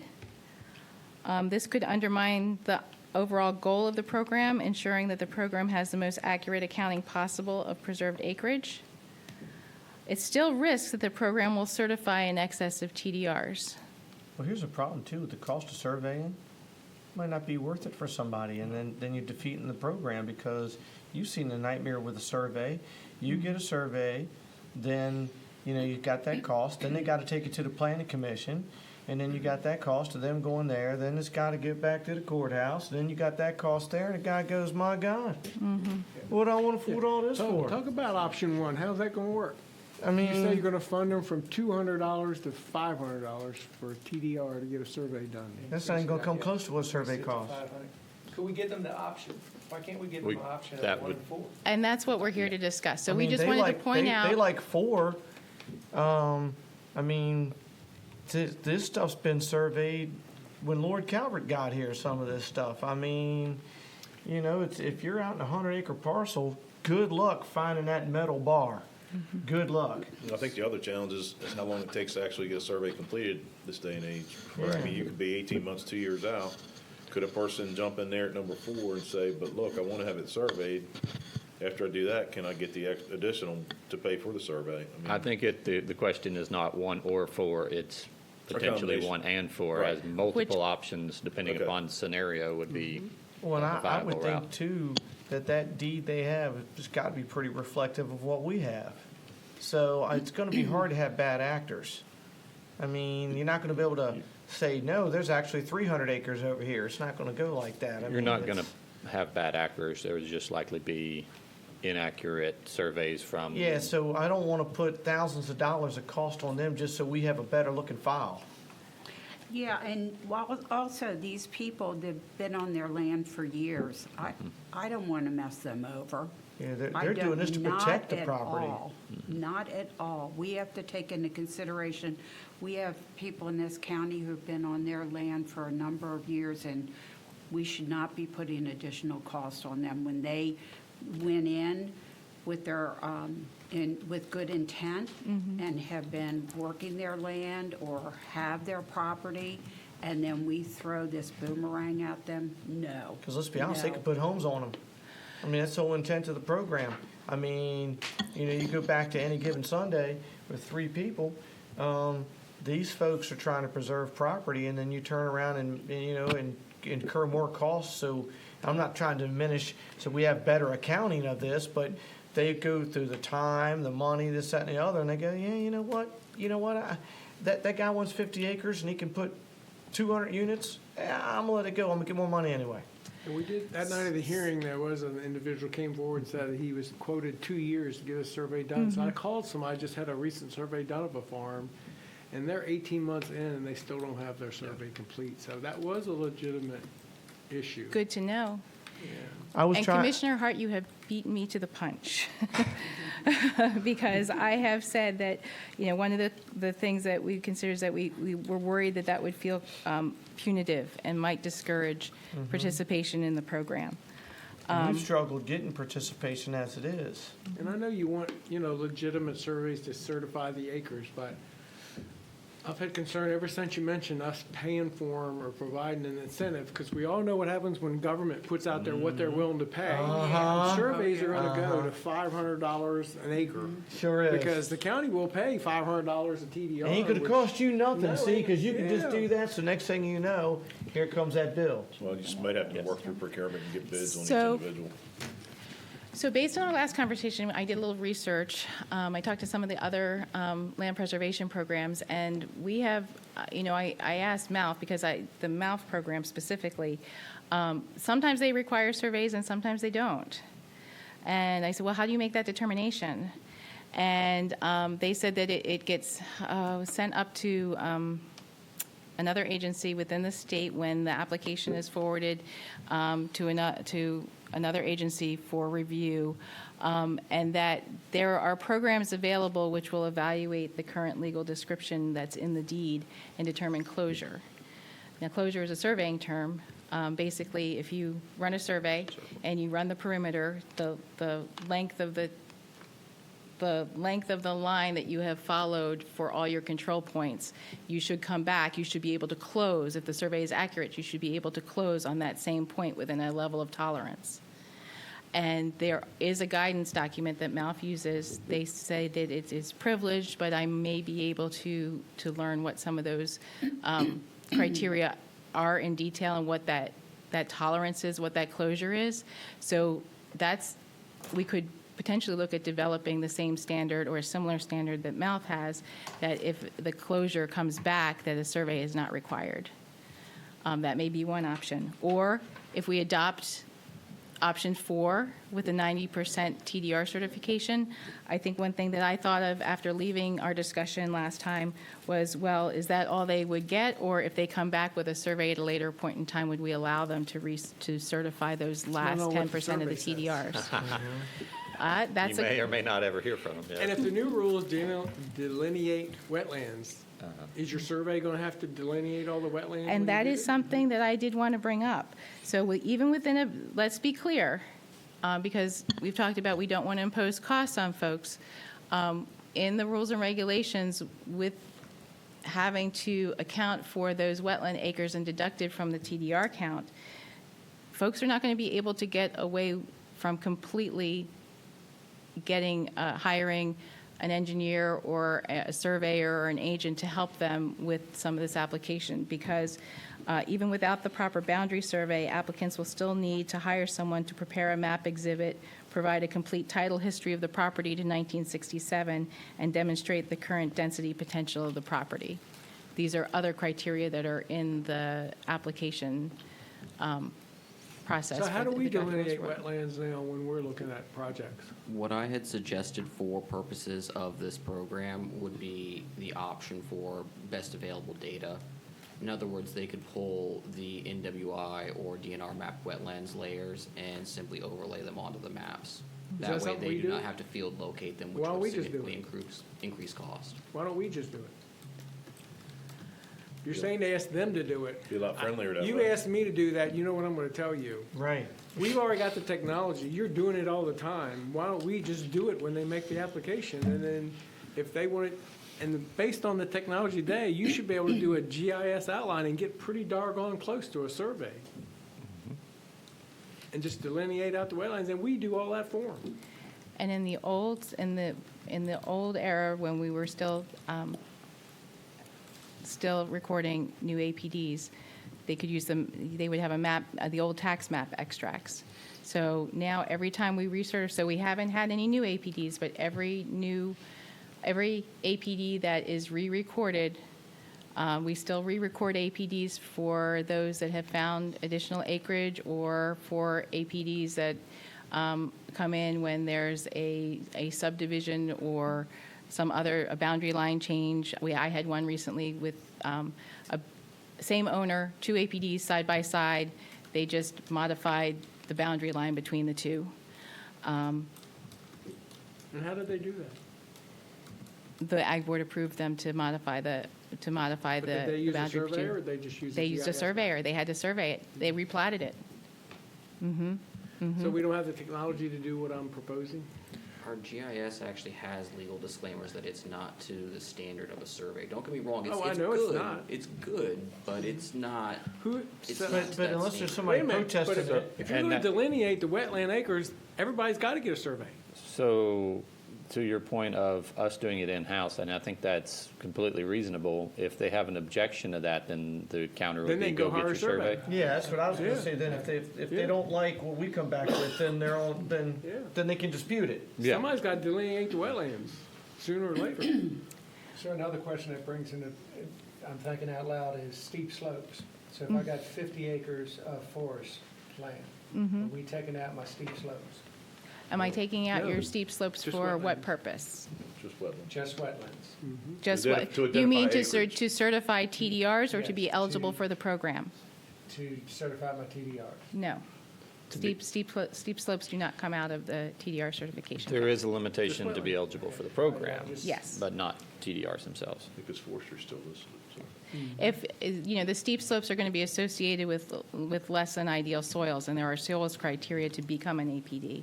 So conceivably, if you have a lot of steep slopes, it's completely conceivable that you won't qualify to be an APD. But you got forestry. You can have forestry That's on my that question. land. But your When the forestry goes Yeah. through there, he's not taking out steep slopes. No. He's Yeah. taking No. consideration the whole.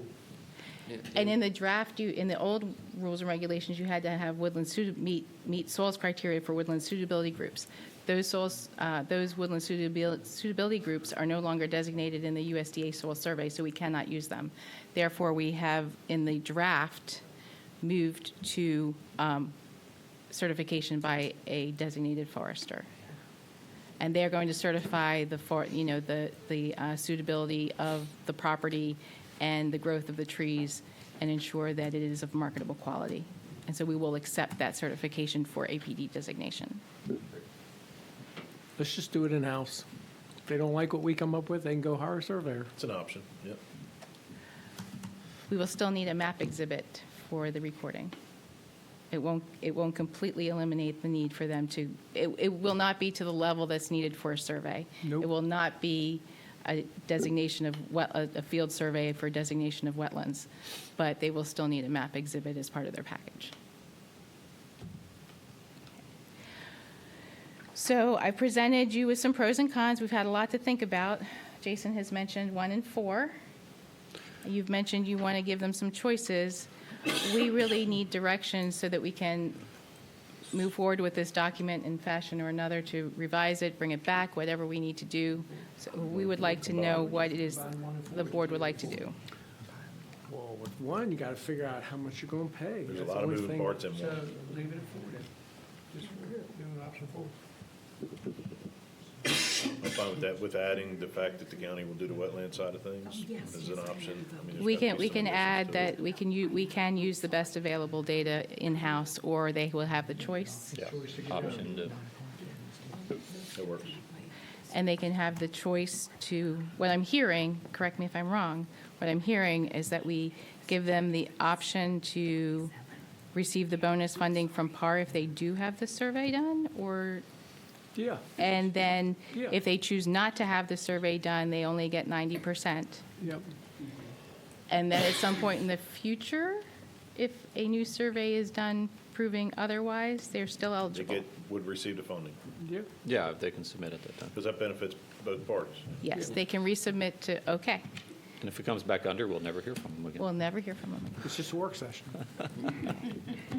Decision, I love it. We got our direction on that.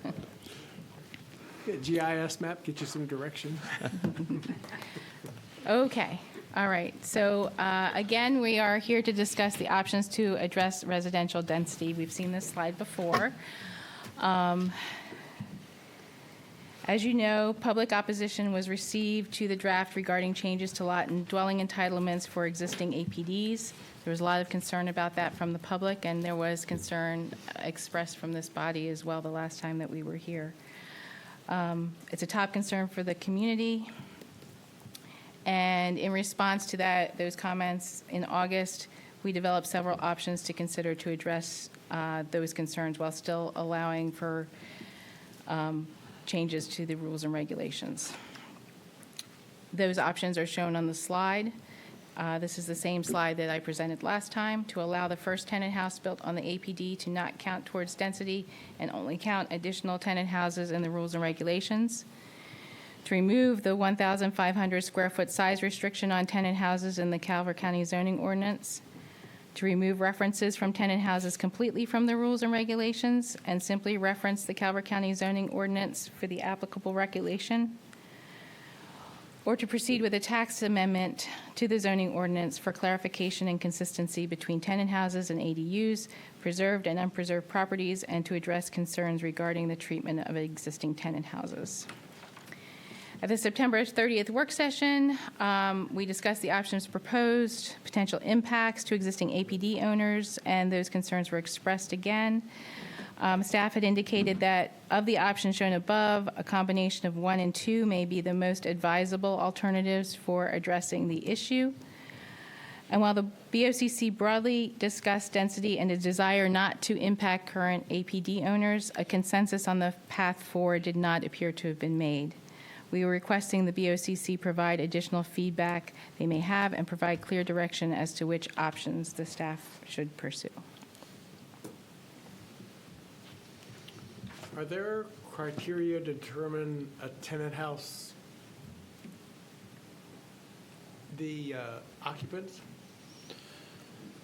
If you go off of the way it's written, been applied in the past, it is for a bona fide farm worker or family member in terms of occupancy. Have we ever gone out to verify that that's truly who's living in the house?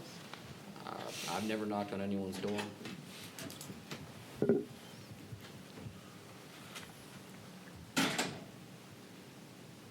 And for a farm that's not in ag preservation, is this a different rule than would apply to someone who's not in preservation? No. So I'm is sorry, there a, no? let me, Is this different? You hear my question. So- If I have two farms, one's in preservation and one's not, In the, tenant in the house current will zoning apply to ordinance, both equally? in the current zoning ordinance that was just adopted, they count towards density. This is only making it consistent with that. So a non-preserved property and a preserved property would be treated the same. Again, I think the combination that was mentioned of 1 and maybe 4 does make a lot of sense because, again, we have that state law that says you're entitled to an ADU. So if we simply state that these are types of ADUs, you get one free ADU is stipulated by the state. And obviously, if you have more than that now, let's say you have 50 acres or more, or if it was 75 acres or more, and you had 2 tenant houses or something like that, it'd be legally non-conforming. In other words, we wouldn't be taking anything from you. And what's the square footage of ADU? 1,500 square feet. 15 also? 1,500 square feet. 900 They're pretty, inside critical area. And I only say that because we had a comment at the hearing that night from an individual who said, wait a minute, I need these tenant houses, I need the rental income. And I'm thinking, well, I thought there were rules that said a farm worker had to live in your tenant house. What income are you receiving from rent? I guess they could be farm worker renting that as well as. and that, you know, there are various arrangements made between whatever those terms of employment are, whether it's work for free rent or work for some rent and some work on the farm. That's a discussion that happens in MALF meetings as well. So, But we're not out enforcing and No, we're policing not. that I on was just a. asking a question for a friend. There's never at any point that I'm aware of been a definition in the past in terms of what constitutes a bona fide farm worker and what level of work. So is cutting the grass and maintaining that structure, does that make you a farm worker? We've never defined that, at least not Gotcha. that I'm aware of. What are you hearing that the public wants out of these 4 options? I A can't really mixture? specifically speak to a specific option. Okay. So the idea to remove the 1,500 square foot size restriction on tenant houses in the zoning ordinance did come from the public. And the argument there was, if you're going to make it count towards density, why are you limiting me? And that's a true, that has basis. Why are you Yes. limiting me, and why don't I get Yeah. everything else that I am entitled If to it's if going to that count to your counts? density, it shouldn't Right. have any restriction. And that 1,500 counts square towards- feet is extremely small. Correct. And then from the agricultural community, those that have existing tenant houses that have been there for years, I think, Commissioner Grasso, you've expressed concerns about any changes to any of the previous applicants.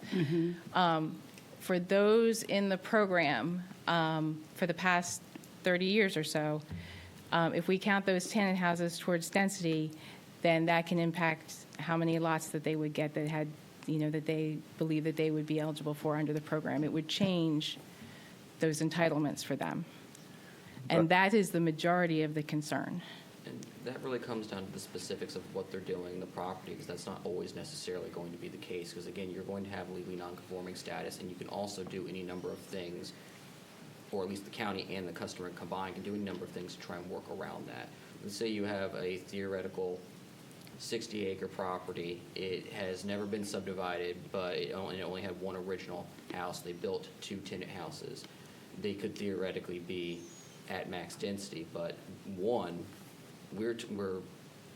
they have legally non-conforming status for those 2 existing structures, and there's nothing stopping them from the lots that they're entitled creating them around those existing dwellings, or otherwise creating the lots and having those remain as tenant houses. I mean, basically how you do the application, the devil's in the details, but there's a lot of different ways that you can kind of go about that it's not an immediate, the door is closed and you're precluded from doing anything, because you can't, they have a legally vested interest, and it would not be the desire of planning and zoning or its intent to take that away.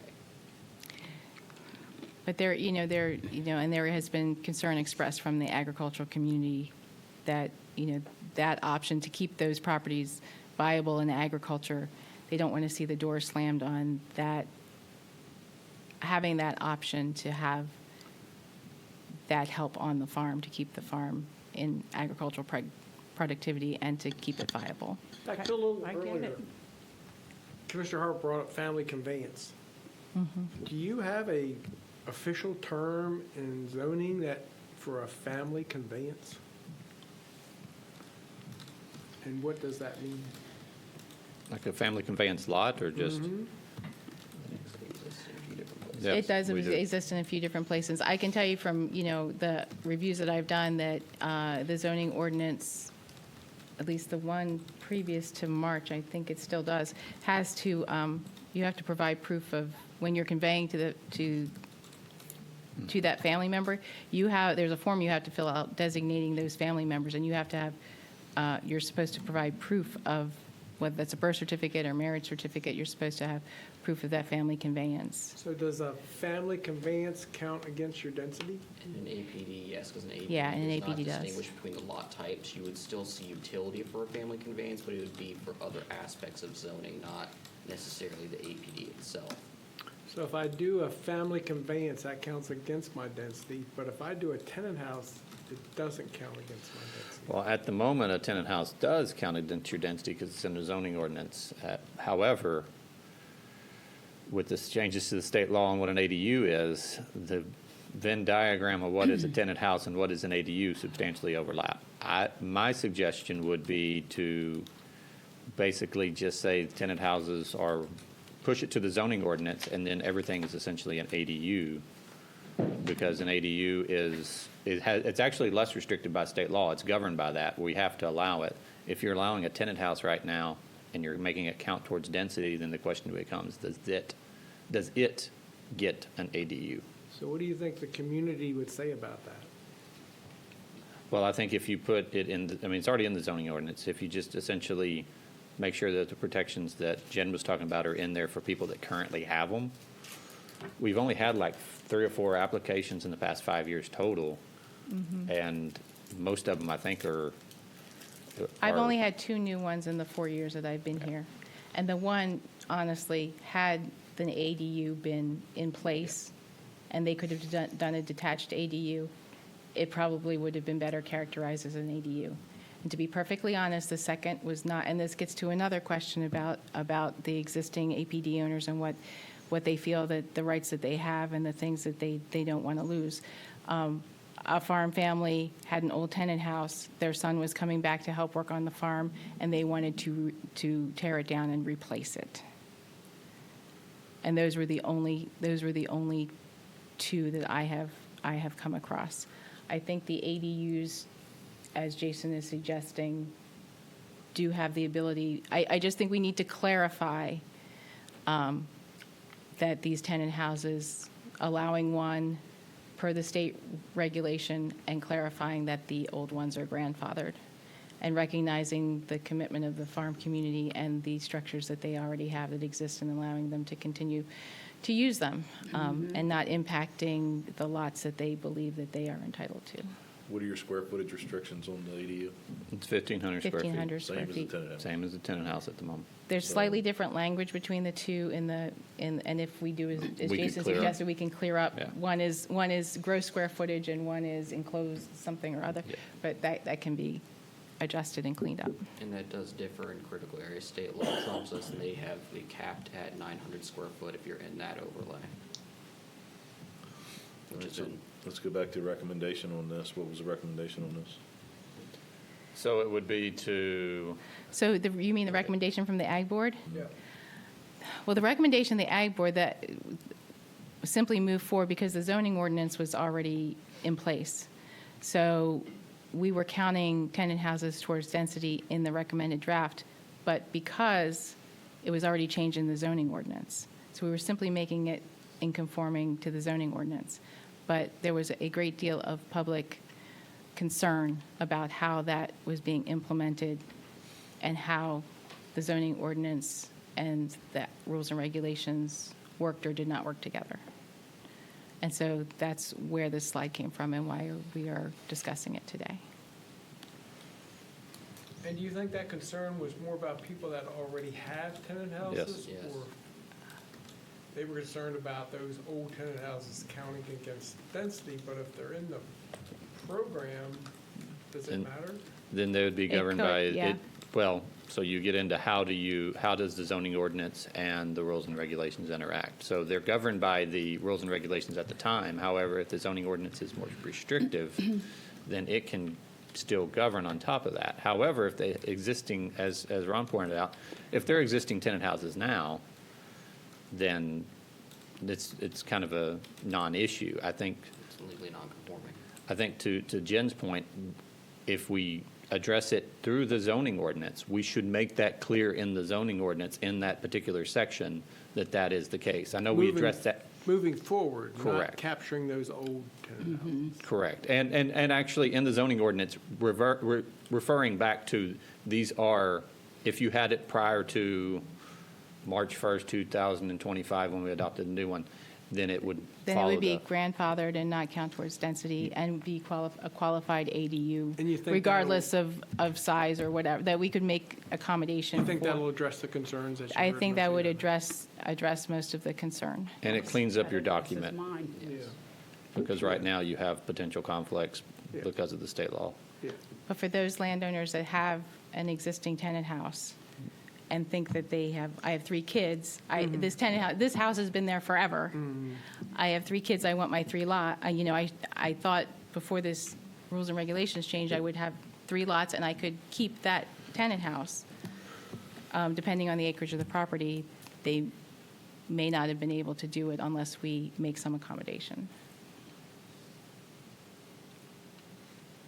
And so, recognizing, I would also point out that Rural Legacy, the tenant houses are considered an accessory dwelling by the state. Rural Legacy and Mouth both recognize tenant houses in their easements as accessory dwelling units. Even the way we had it previously written, they are incidental to the agricultural operation. They're an accessory structure, so they make sense logically as an ADU. And we can address that through the next round of text amendments to the zoning ordinance after the first of the year. And for an ADU, is there any restriction on additions in the future? Yes. It can never get enlarged? It's Unless governed by the zoning ordinance. yeah, I unless don't the see why zoning it ordinance couldn't. changed, yeah. So it could be. It could be if the zoning ordinance were to change. Just thinking about it.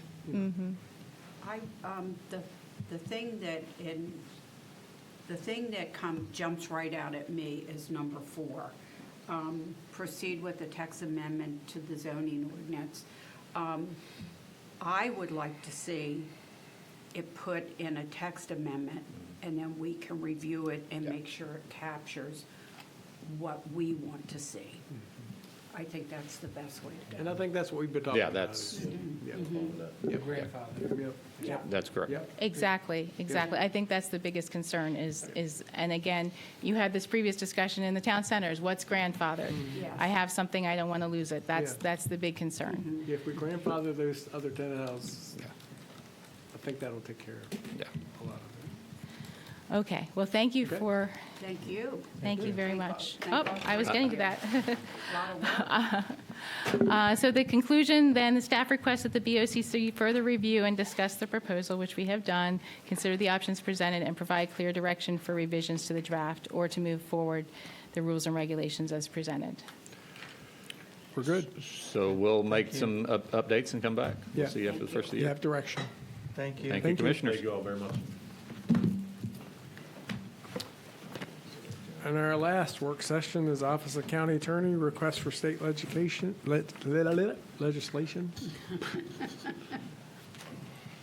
Katie said this is going to be. Yeah. Right. That's why always she- the kiss. You could be done early. Morning, Commissioner. Afternoon, Commissioners. Afternoon. John Norris, Afternoon. County Attorney. Lunch cold. Had a long morning, so let's get right into it. The request number one, we finally identified what staff is recommending the board request for authority in bonds. $80,957. I'm sorry, $80,957,080. That would also require that you use up the almost $24 million of unutilized bond authority that you have left over from the past to cover $104 million of bonds to be sold later this year. The intention is that you would still remain well below the 9.5% cap and below the 1.8% cap. The 9.5 is the percentage of debt to your general fund. So you're not paying more than 9.5% of your general fund revenues to the debt. The 1.8 is a percentage of the debt to the assessed value of taxable real property, and you'll stay below the 1.8% as well if you go to sell the $104 million. Request number two is a request for authority to pass a pilot that would provide tax relief for a investment of a data center in the county. This has been something that's been debated for quite some time. There's been discussions about all of us in the PJM grid from Ohio to New York to North Carolina, all being impacted by whatever is put on the grid wherever it goes. It affects our electricity rates. Whether that's a data center that's located in Northern Virginia, SMECO customers will see an impact to what they pay for electricity. So if you'd like, we're going to move forward with request number two. I would suggest that we pull request number two. Okay. I agree. It was intended to be an economic development tool, but honestly, with the construction timeline, if there were a data center that was approved today, it still wouldn't be necessary that it go forward. Based on where we are today. And you have the tax credit authority that doesn't provide you the same protection from wealth formula calculations, but there is existing methods to address it. Request number three came from the Compensation Review Board. We're submitting the memorandum that came from the Compensation Review Board to the delegation and the senators representing Calvert County so they can see what's recommended. The Board of Education members have been invited through their administrative staff to be present tonight. A lot of the other elected officials showed up to the Compensation Review Board committee's meetings and offered their input. Request number four, this is the emergency services tax that was presented last session that did not get passed. There would be a commensurate equal reduction in the real property taxes that come to the county so that there would be no net tax change to the residents of Calvert County. It would just be redirecting a portion of their real property tax to fire, rescue, EMS, dive team, and CALS. Request number five was the historic tobacco barn tax credit. that had been provided through the treasurer's office. We're now asking again to be modeled after the language for St. Mary's and Charles County that already exists. So could provide that tax credit again. Yes, Let me ma'am. just ask you, I know we talked about this one before. Do we have the man and gal power to make sure these people who are applying are in fact getting a tax credit on something that is historic? I don't think we've monitored it that closely. Honestly, that's going to be subject to the audit of the treasurer. It's going to be up to the treasurer's office to make sure that they are providing that tax Okay. credit where it's appropriate, Okay. and only when it's appropriate. Okey-doke. And that's turning around 360, so I have faith in that. Yes, so I wouldn't feel comfortable speaking for them either. But I wouldn't feel comfortable committing them to doing anything either, so we'll certainly make them aware of the concern. There were 2 requests that came for the LoSAP program. Because it is taxed, they are asking to increase the death benefit from $10,000 to $14,000 so that the after-tax benefit would still be in the neighborhood of $10,000. The other is that the death benefit be allowed to be a death or burial benefit, allowing the beneficiary's family to choose which option. It's much the same as surrounding jurisdictions, correct? We didn't compare other jurisdictions because LoSAP programs are pretty particularized. It is not out of line with benefits that are provided for employees, but these, of course, are volunteers. It is the same request we submitted last year. Thanks. Request number 7 is regarding the nuisance properties. The properties where they have a pool, they have a big party, they have thousands of people selling tickets on Facebook and coming into a small neighborhood. This would give the state's attorney, the sheriff's office, additional powers to seek an injunction before that event begins to stop it from even starting. Calvert Health Medical Center changed its name. We're just asking that the provision in the public local laws that allows the Board of County Commissioners to provide Calvert Memorial funding be allowed to provide that same funding to Calvert Health Medical Center, which changed its name in 2017. Same request as last year.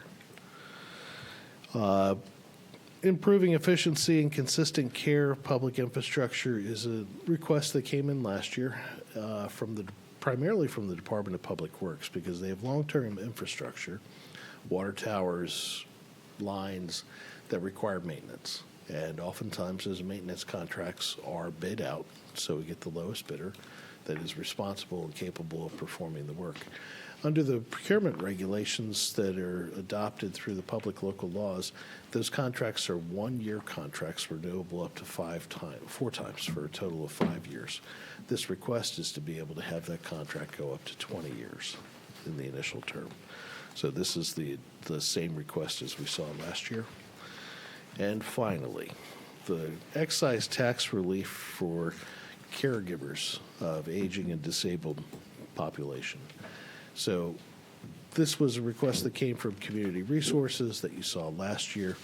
When a family wants to be able to provide one of those ADUs, accessory dwelling units, they typically have to pay an additional excise tax, what we used to call an impact fee.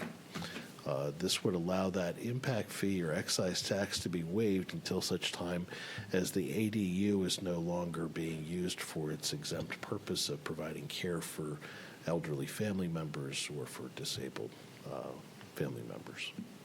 So that's, in a nutshell, what I heard is that we want to take request number 2 off the list for discussion tonight, and we have it. Do we have fiscal notes for the 2 tax credit issues?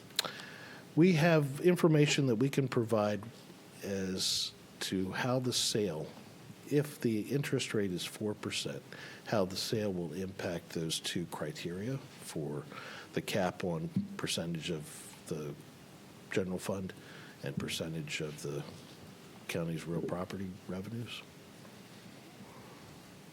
We have a list of projects that are provided in the along with the request. No, I'm talking about the barn tax credit and the accessory dwelling credit for Oh, I'm sorry. No, elderly care. we have not asked for physical notes from the treasurer's office or any estimates on who might be eligible for the excise tax credit relief. It's kind of an unknown. So It that would be was significantly less than it was when it was taken away. I mean, we were told minimal, which means whatever. yeah, it's hard to try and guess what that population demographic Yeah. looks like. All right. Thank you. And tonight, There's 7 o'clock tonight here. right here, public, open to the public? The public is welcome to come. We know at least one delegate is coming. I don't know about the two delegates are coming. Thank you, Ashley. And one senator I had not heard back from yet. So thank you. 7 o'clock tonight. Yes, sir. Thank you. Thank you. Thank you. That brings us to public comment. Yes, good afternoon. To maintain decorum, the Board of County Commissioners adheres to established procedural rules first adopted in 1989 that are applied in a viewpoint-neutral way only to genuinely disruptive or threatening behavior. As an invited speaker addressing topics pertaining to county government, please observe the following guidelines. All remarks and conducts must be respectful and refrain from personal attacks, inflammatory language, or disruptive behavior. Prior to commencing your remarks, please state your full name for the record. Individual speakers are allocated 2 minutes. Designated representatives speaking on behalf of an organization or group are allotted 5 minutes. Individuals seeking to influence governmental decisions are categorized as lobbyists and are required to register with the Ethics Commission prior to engagement with the board. Are there any individuals here for public comment? Seeing none in the audience. Staff, do we have anything on? All right, we do have one speaker online. It is Mr. Estes. You are able to unmute, so if you would like to speak, please unmute your mic by pressing *6.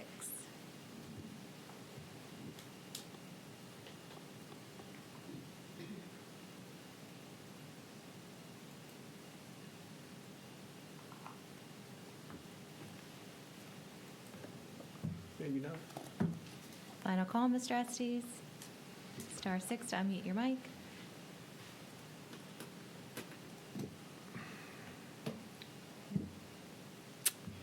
Thank you. That'll bring us to commissioner reports. No. Oh, Go ahead. go ahead, Bob. Just no comment. You guys are amazing that you've lasted this long. I appreciate your efforts. Thank you, Bob. Okay, bye for now. All right. Thank you. Commissioner reports, Commissioner Cox. Thank you, Mr. President. I'll keep it brief. We're running behind today, so please keep in your prayers the Rollins family who lost a loved one this week. Excuse me. And also, we had another house fire last week, so just a reminder, you know, we're going into the wood season, so check your smoke detectors, your wood stoves, your Clean your pellet chimney. stoves. Clean your chimney. Clean your chimneys out, so So big. all your power strips in your house, so just a reminder there. Saturday, we're having, North Beach is having a Christmas parade. It starts at noon time, and Friday night, we'll be here for the tree lighting at the courthouse. Thank you. Thank you, Commissioner Grasso. Okay, on the 18th of November, we had a tour and lunch of the CAB building, and it was nice to see some former county commissioners join us. On the 20th, I was a guest reader at Miss Henning's second grade at Mutual Elementary School, second grade class, and it was so much fun. Those kids were great. I attended the adult treatment court. Judge Chanley does such a great job, and it's really a good program that we offer to people in need. And if you think addiction is going to escape your family, think again, because every family is touched by addiction. That night, I attended PG County's Lincoln Reagan dinner. On the 21st, I was down in Solomon's for Pink Friday, and the main thing about that is I was so pleased to see that the young women who have opened up businesses in Solomon's, their businesses are thriving. The Beanery, the other eating establishment, the food was great. I mean, they were just swarmed. We went over to Jacqueline Morgan's as well, and that was a really good attendance there as well. Attended Jefferson Patterson Park's Turkey Trot and handed out medals. And on the 28th, I went to the North Beach Christmas Market and light up the town for them to light up the Christmas tree. This past Sunday, I was able to attend for a Jewel of a Woman, Mother Nina Reed, at Mount Hope United Methodist Church. They were celebrating her 100th birthday, which was yesterday. Mother Nina is just amazing. Her feet did not stop tapping. She stood up, she danced a little, she sang. What an inspiration for a 100-year-old woman. She is just a treasure of Calvert County. And like Commissioner Cox said, we're going to have our courthouse tree lighting on the 5th, and on the 6th, North Beach Christmas Parade. I'm going to be in the Christmas Parade, looking forward to it. And also, on our second floor, there's a Christmas tree that Jessica, and I cannot say her last name, but it's Gryskewiczz. She put up for us, and she did a fabulous job. I want to thank her for her artistry and for giving us a bit of Christmas as we get off the elevator. And I hope all of you had a nice Thanksgiving. Thank you. Thank you. Commissioner Ireland. So the 26th, we did our second annual retiree luncheon for the Sheriff's Office, Control Center, and the Detention Center. And Robin Cox did a phenomenal job putting together past, photos of past deputies and dispatchers. And I mean, I remember as a kid, a lot of them. Sheriff Joy was there. He got to see, I guess, a lot of the people that worked for him 40 plus years ago, which was very neat to see those interactions. He was actually, I saw him like a month and a half ago. He was in a lot better shape last Wednesday than he was the previous time I saw him. He's still pretty spunky and still has some humor about him. That's for sure. The 28th, I attended DFC ARC's retirement party. DFC ARC retired from the Sheriff's Office. I believe he's actually coming back as a special deputy, so we'll probably be able to see him out here. I had the opportunity to work with, and he actually worked for me, and he was the Dunkirk man. Every business owner in Dunkirk knew who Pete Ork was. He was like their own personal security guards there. The Christmas tree lighting in the beach, I was there with Commissioner Grasso. Man, it was cold. That wind was, wind was blowing, but they had a great turnout, as she said. They did. Wasn't cold in my combine. I hear you. The Christmas parade, it's December 13th at 10 o'clock. Again, all of us pretty much will be there in attendance for that. We're looking forward to that.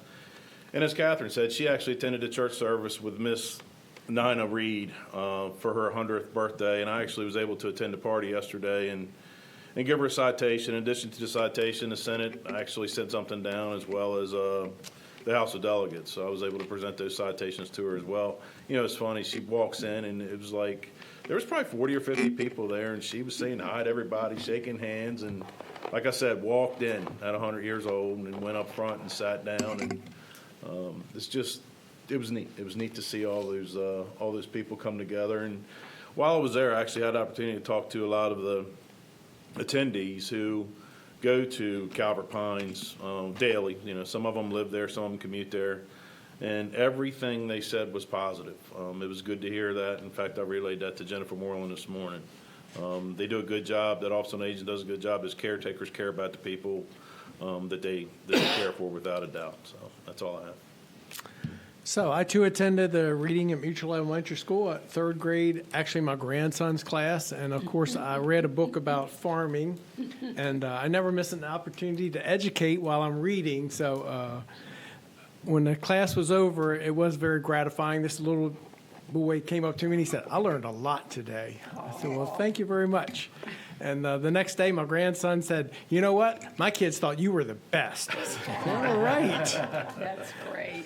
But the kids today, you know, it's really, as Mr. Grasso said, it's really, really gratifying to go into those classes and read, see how great the kids are and how informed they are. You know, when I was in third grade, I'm not sure what I was thinking, but every time I go read, I always get good classes that are very knowledgeable. So it really shows how great Principal Hoxhurst's job she's doing there at Mutual Elementary. She's got a great staff, and she's a great leader. So that school's in very good hands. Also, I went to drug court. You know, Judge Chanley does a great job with drug court. Those individuals volunteer for that program, but they hold them to a pretty high standard. It takes about 18 months, and, you know, if you better toe the line to graduate. It's not just a gimme where you show up and you're done. And it's a great, great program that he's got there going on. So really want to thank him for all of his efforts. Also, last Saturday, I attended the grand opening of the Armory Square Shopping Center here in Prince Frederick. And so far, the businesses that have opened are doing great, you know, and they're all very happy. Staffing continues to be an issue, just like everywhere else. But I think we have 2 more this week going to open there. I know the ice cream store is opening on Friday. Friday the ice cream store is opening. I don't know. Something, liquor store. Yeah. 2 of them. They're both Friday. First Watch and, Yeah, I think. oh, First Watch is opening. Yeah. Oh, excellent. Yeah. So they're all doing well. And as Commissioner Cox mentioned, the Rawlings family, Brad passed away. Brad was past chief at Prince Rate Volunteer Fire Department, 61 years old, just too young. But that funeral is going to be Friday at Ralph's Funeral Home in Lusby, and they're going to be a procession up to Chesapeake Highland Cemetery on Broomsall Road. I would anticipate that's going to be significant, so just be prepared if you travel up and down Route 4 on Friday afternoon. Tree. The tree, we mentioned earlier, tree lighting ceremonies this Friday night in front of the courthouse. Once again, we want to thank Jake's Produce, Jake and Ashley Sunderland, for donating the tree again. It's a beautiful tree, even without decorations. We can't thank them enough. And also the tree in our new building, Catherine mentioned, that young lady used to work at Constellation, and she knew they had a tree that they weren't using anymore. And she said, "Do you mind if I call and see if they would donate us that tree?" And I said, "Sure." So it's a 16-foot, it's an artificial tree, but it looks as real as any artificial tree I've ever seen. It is gorgeous. And if you are close by, you really need to come here and look at that tree, because as Commissioner Grice said, she did an amazing job of decorating that tree. Her and the rest of our team here in the administration building, I think they sent out a list, and different offices committed staff for certain times. But that tree is absolutely beautiful. Calvert County themed. It's got some tobacco weaved into it. It's gorgeous. So if you're close by, please come in and take a look at our tree. And we want to thank Constellation Energy for donating that tree to us. Otherwise, would have just gone to the landfill. So we got a good deal out of it and saved us a bunch of money. So I want to thank her for all of her efforts. I think that completes my list. Okay. So I move to recess to executive session pursuant to general provisions article section 3-305 1I to discuss personnel matters allowed by that section. Second. Have motion and second that we move into executive session. Any discussion on that motion? Hearing none. All those in favor say aye. Aye. Opposed? The motion carries. Everyone have a great day.